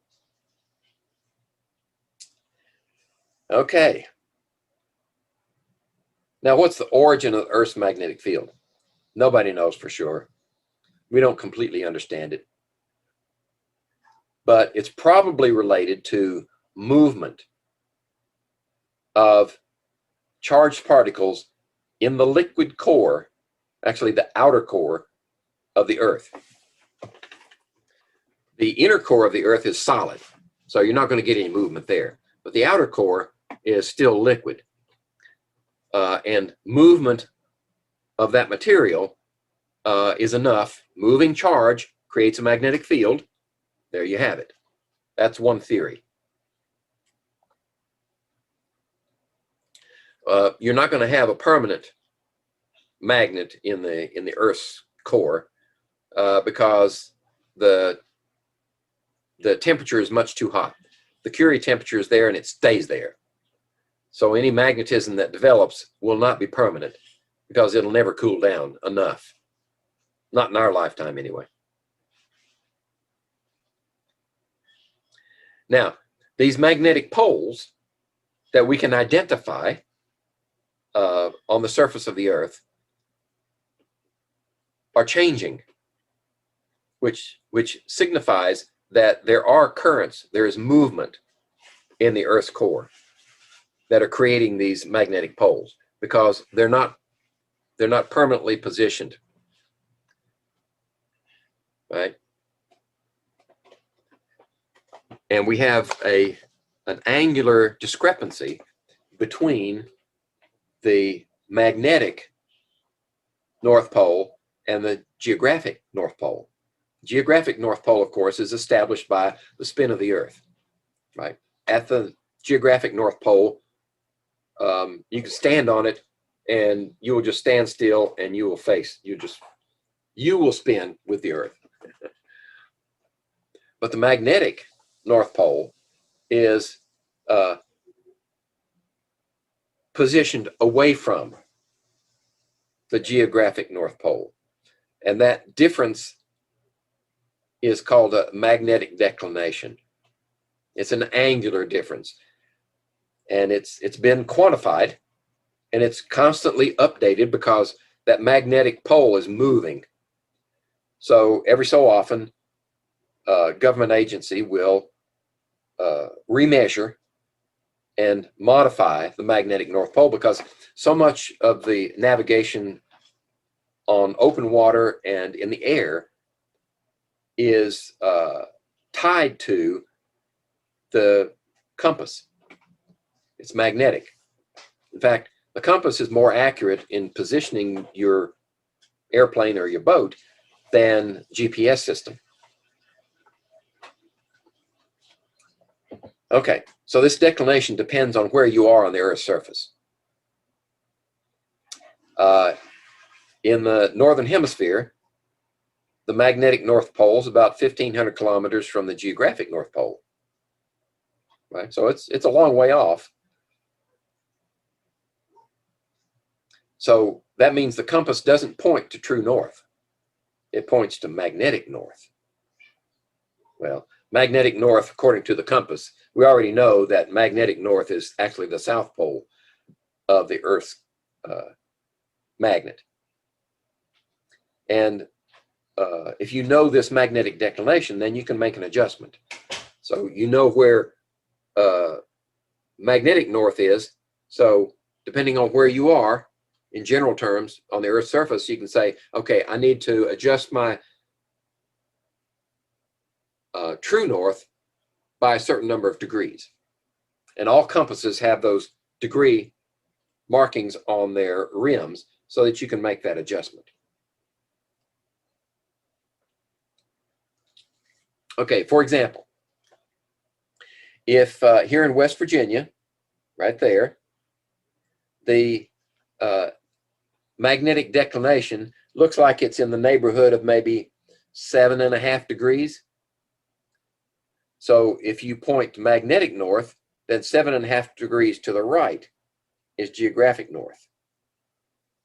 Okay, if you're on this side, so there's the 0 degree deflection. If you're over here, say in Seattle, Washington, and you're pointing toward magnetic north, then you know that your declination is to the west of magnetic north by 20 degrees.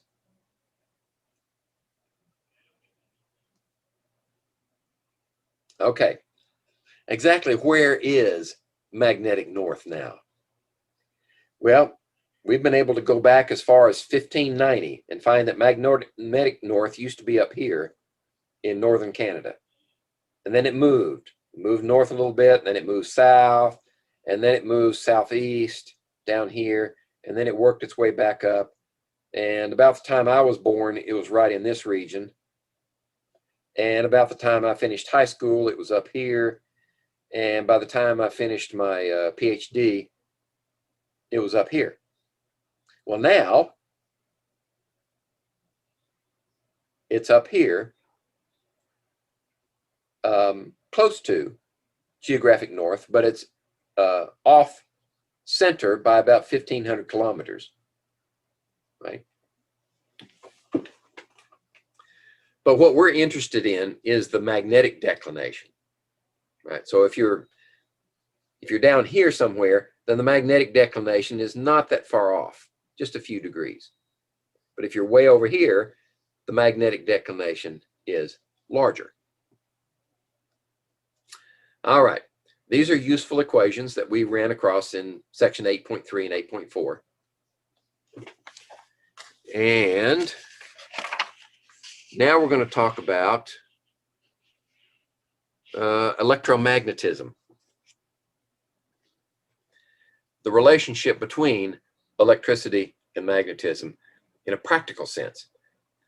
So the interaction between electrical and magnetic effects is a study of electromagnetism. They're related. Moving electric charge or current gives rise to magnetic fields. We've established that already. That's the basis for the electromagnet. And a magnetic field will deflect a moving electric charge, right? So they're like the converse of one another. You use moving electric charge to create a magnetic field here, and you use a magnetic field here to move an electric charge. And that's the basis for the electric motors and generators. In general terms, a generator, when someone says a generator is being used, it produces direct current. If they say an alternator is being used, that produces alternating current. And that's what you'll find under the hood of your car, an alternator, because they're cheaper to build and more reliable. So the alternator under the hood of your car produces alternating current, and then you need a device to convert alternating current into direct current, which is called a rectifier. Yeah, it's called a rectifier. Converts alternating to direct current, and then you can charge your battery with it. Okay, telephone is an application, right?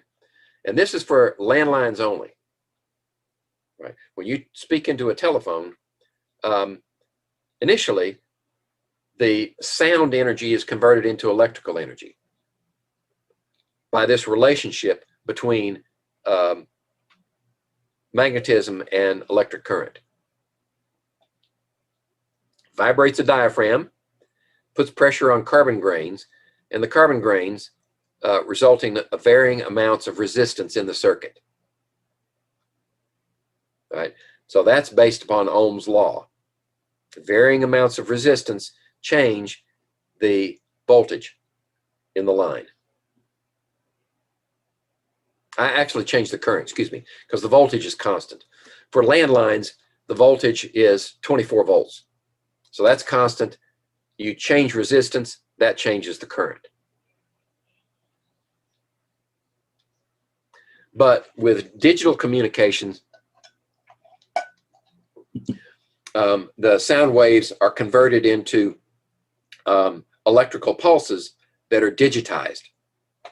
And then that is sent as a signal.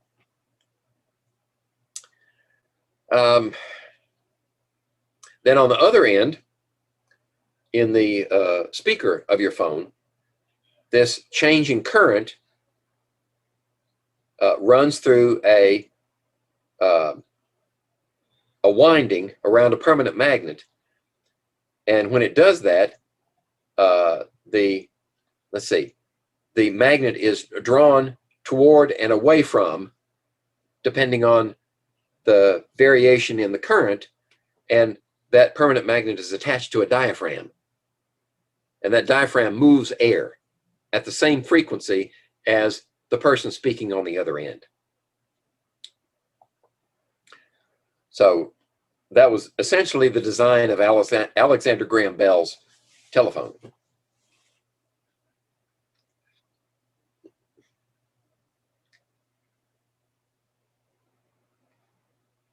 Okay, that's just an illustration.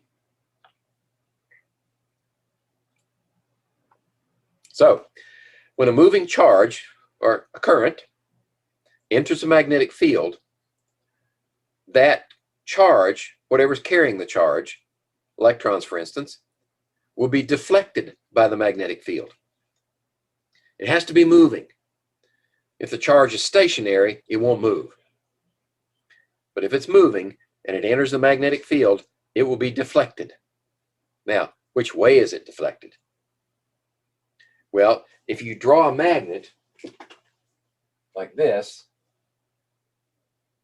and you have field lines for your magnet, like from north to south, and then you have an electron moving through there, which way is it going to be deflected? It doesn't deflect up or down. It deflects at right angles to the field lines. It comes out this way. Okay?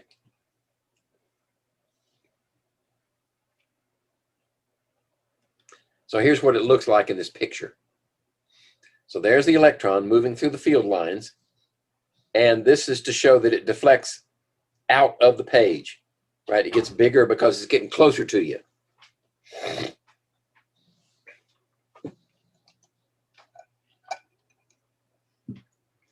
All right. We can demonstrate the effect of magnetism on moving charge in this cathode ray tube. What it does is it generates a charge difference between this plate and that plate, and electrons jump from this plate to that plate. And in this space, we have a very, very low pressure noble gas, for instance, neon or argon, something like that. And when these electrons strike that gas, they show you where they are by fluorescing. So if we bring a magnet close to those moving electrons, we find it's deflected, right? Where are the field lines here? The field lines are perpendicular to the tube, so the deflection of the electrons is down, away from the field lines, like that. And if you turn the magnet around, they go the other direction. All right. So, since a magnetic field deflects a moving charge, then a current carried in a wire loop will experience a force, right? If the electrons are free to move like that through the field, then they're deflected and we can't gain any benefit from them. They just move. But if we confine those electrons in a loop of wire, then we can experience a torque on that wire when the electrons move and it's in a magnetic field. So that's the whole basis for a generator. Okay, here the electrons are not moving, right? So there's no force. Here the electrons are moving, right? So the electrons cannot deflect out of that wire, so they're pushing against this near wall, and that's trying to force the conductor to come toward us.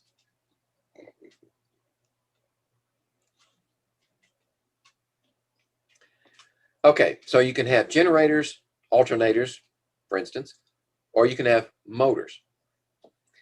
An electric motor is a device that converts electrical energy into mechanical work.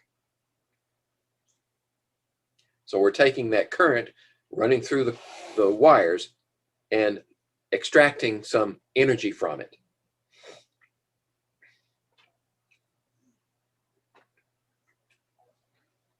Okay, so here's an example. So we've got a current running through this loop, and it's in a magnetic field, right? So the magnetic field is this way, so the force is that way or that way, and that causes a twist in the wire. Well, with direct current, it will rotate until it reaches an equilibrium place, right? So this will rotate down here, and this will rotate up here, and it'll stop.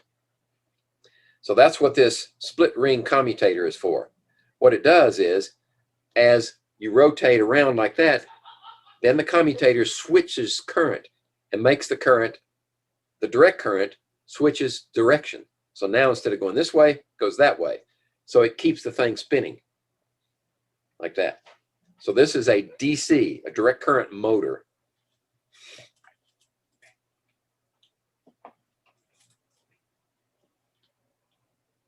And this is the example of what would happen. Right? So this is unstable at this point. It's unstable, and well, it would be stable once it reaches that position, that vertical position.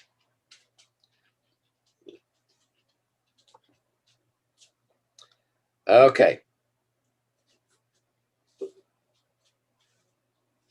Now, how about a generator? That was a motor. So a generator, instead of moving current through the wire and extracting a force from it, we apply a force to the wire. And as the wire moves through the magnetic field, it causes the electrons to move. So now the wire is moving perpendicular to the force lines, and the electrons then are moving in the wire that direction. It's just like flip side of the other coin. And that way we can convert mechanical energy into electrical energy. This is also known as electromagnetic induction. We are inducing a movement of electrons by the magnetism through which the wire is moving.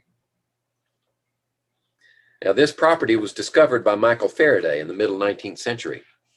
Michael Faraday was an experimental genius. He solved so many problems simply by creating the correct experiment and investigating the phenomenon to derive the answer to his problem. He was a master tinkerer.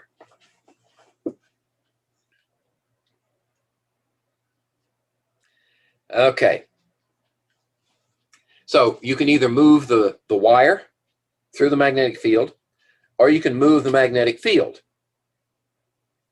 through a stationary wire. So here's an example. Here's the stationary wire, and we're moving the magnet up and down through the. So when we move it one direction, we measure a current here. If we move it the other direction, we measure the current in the opposite direction.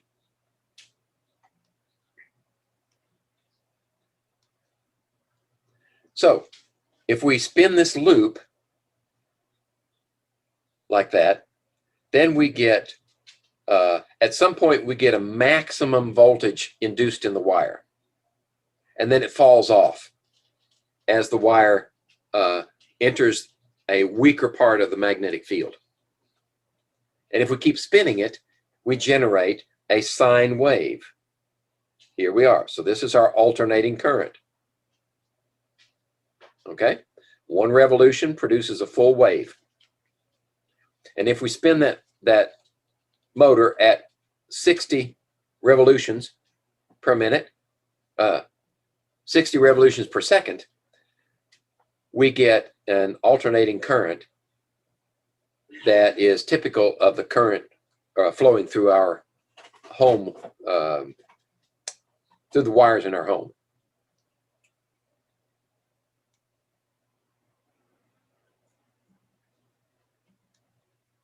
All right. Now, how does a transformer work? Transformer uses electromagnetic induction. And what it has is two coils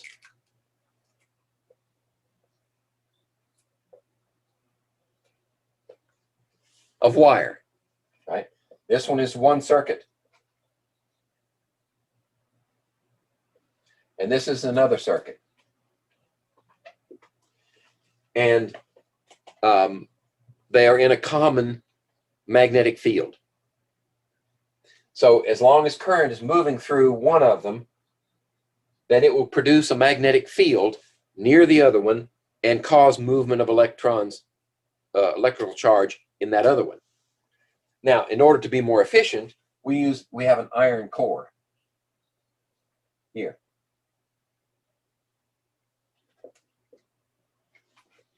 And that confines the magnetic field in here close to those coils. Sometimes, instead of putting them side by side, we put one coil inside the other one. And that confines the magnetic field even more. In fact, that's the way oh,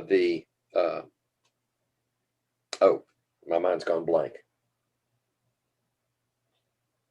That's the way the ignition coil works in older engines. Now the spark in your engine is produced electronically, but it used to be produced by an ignition coil, and it was based upon this principle, magnetic induction. Okay, so what does the transformer do? These two insulated coils, right? There's insulation around these coils. You don't have contact between the wires so that you could transfer charge between the wires. They have to be insulated from one another. One is the primary coil and the other is the secondary coil. So the primary coil, and this only works with alternating current,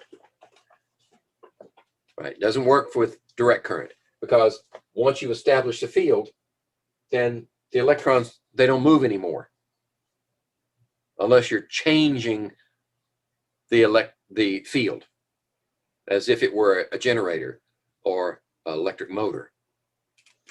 So you have to have alternating current. Oh, that's not right. Alternating current. Alternating current. Okay. That's why you can convert from low voltage to high voltage and high voltage back to low voltage for the purpose of transmitting electricity over long distances. You step up the voltage. So if this is the primary and this is the secondary, then the ratio of the number of turns here to the number of turns here tells you how many times you can step up the voltage. So if this voltage is 100 volts, and the ratio of this many turns to that many turns is 1,000, then you can create over here 100,000 volts in that line from 100 volts in this line.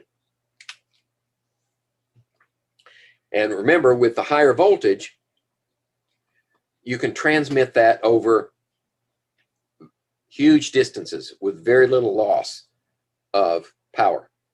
And then when you get to the other end, you run this one as the primary, and you step it down into this one as the secondary.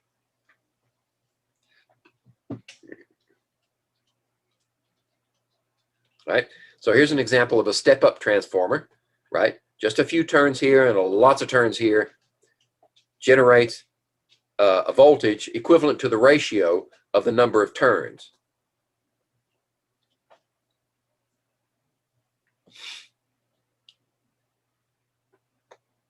Okay, and this goes into the same discussion I gave you with concerning Tesla and his work with George Westinghouse to develop an alternating current system. In fact, they were so successful that let's see, when was it? The World's Fair in, was it Buffalo, New York? In 1895 or thereabouts, was illuminated by electricity brought to that city from Niagara Falls. Westinghouse built a power plant at Niagara Falls so that they could demonstrate this alternating current and how efficient it was at transmitting power over great distances.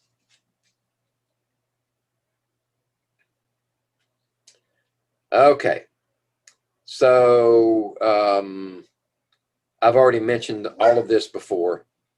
We don't need to go into that one in any more detail. So this is the relationship between voltage in a transformer and the number of windings. So N is the number of turns. So the secondary has so many turns and the primary has so many turns. And that ratio is the same ratio as the voltage in the secondary ratio to the voltage in the primary. Okay? Very simple equation. So here's an example. Transformer has 500 windings in the primary and 25 in the secondary. What's the voltage output from the secondary? Well, this is a step down transformer, right? It's going from 500 to 25. So that's a ratio of 20 to 1. Correct? 20 to 1. So you divide 20 into 4,400 and you get 220 volts.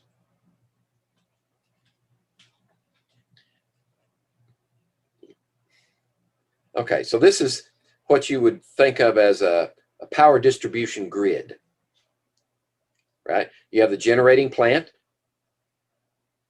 which produces, in this example, produces voltage at 24,000 volts from the dynamos in its construction. And I don't have time to explain what a dynamo is, but just take my word for it. A dynamo is much more efficient at creating electrical power than a standard generator. And then you step up the voltage, right? 10 times, 20 times, 50 times, and you send it a long distances to a substation. And the substation then distributes that power at a lower voltage, right? It could be 100,000, it could be just 20,000 volts, until it reaches the end user. And on this utility pole, you have transformers that step it down further to 240 volts or 120 on two different lines, right? And they're push-pull in this country. So that means that if you want 120 volts, you only use one line. You hook two lines together, you get 240 volts. So that would technically be known as two-phase power.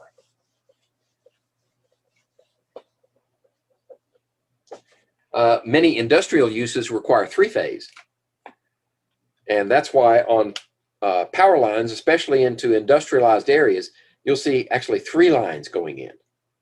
And those 3 lines are set at 1/3 cycles each. So if you hook all 3 lines up to your device, you can get 480 volts. And that's called three-phase power.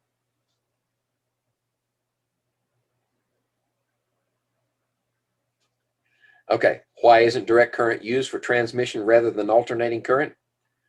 Well, it's historical is the primary reason, because alternating current in the beginning won the battle because it was cheaper to step up and step down voltage using alternating current. They didn't have a way to do it with direct current, right? And there's a safety factor. Alternating current, every half cycle goes through 0 volts, right? So it's not a constant shock if you happen to touch one of them. That's why if you touch an exposed wire in your home at 120 volts, you feel that it's like a vibration because that power is going through 0 volts, and it's easier to disconnect from it.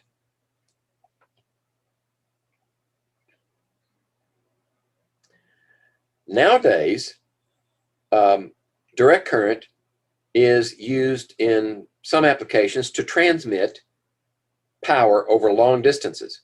We now have electronic ways to step up the direct current voltage to very high voltages, and the same formulas, the power formulas, work for direct as for alternating current. Just the same. So over great distances, if you can increase the voltage, you decrease the current, and consequently you decrease the power loss from resistive heating in the process. And there are also advantages to using direct current.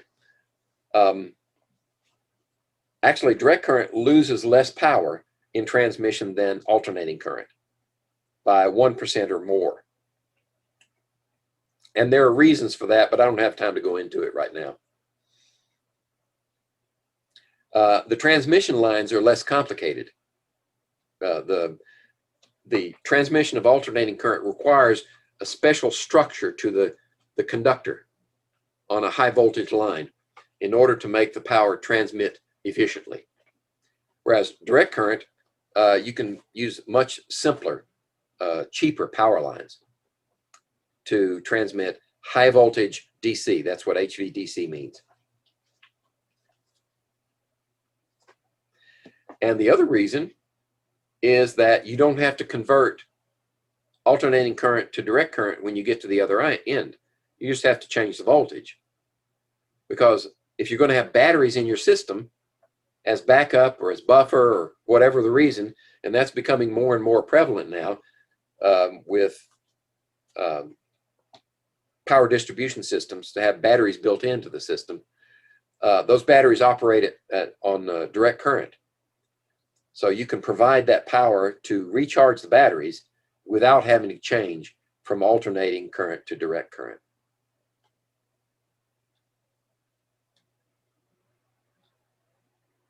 The rectifier does convert alternating current to direct current. And then if you go from direct current to alternating current, which our vehicles now do, many new cars have an AC outlet at 120 volts built into the car. It's called an inverter. The rectifier takes AC current and makes DC out of it, and the inverter takes DC current and makes AC out of it. Okay, so let's see. We ought to be getting close to the end here. Yes, important equations for chapter 8. So I put them all together in this one, so you'd have them in one place. Coulomb's law, the definition of current, charge, transmitted per unit time. Voltage is defined in terms of the work required to move a certain charge. Ohm's law relates resistance, current, and voltage. Power, IV and I squared R are both equal to power. Resistances in series, you add them together. Right? Resistances in parallel, you add the reciprocals together to get to be equal to the reciprocal of the total.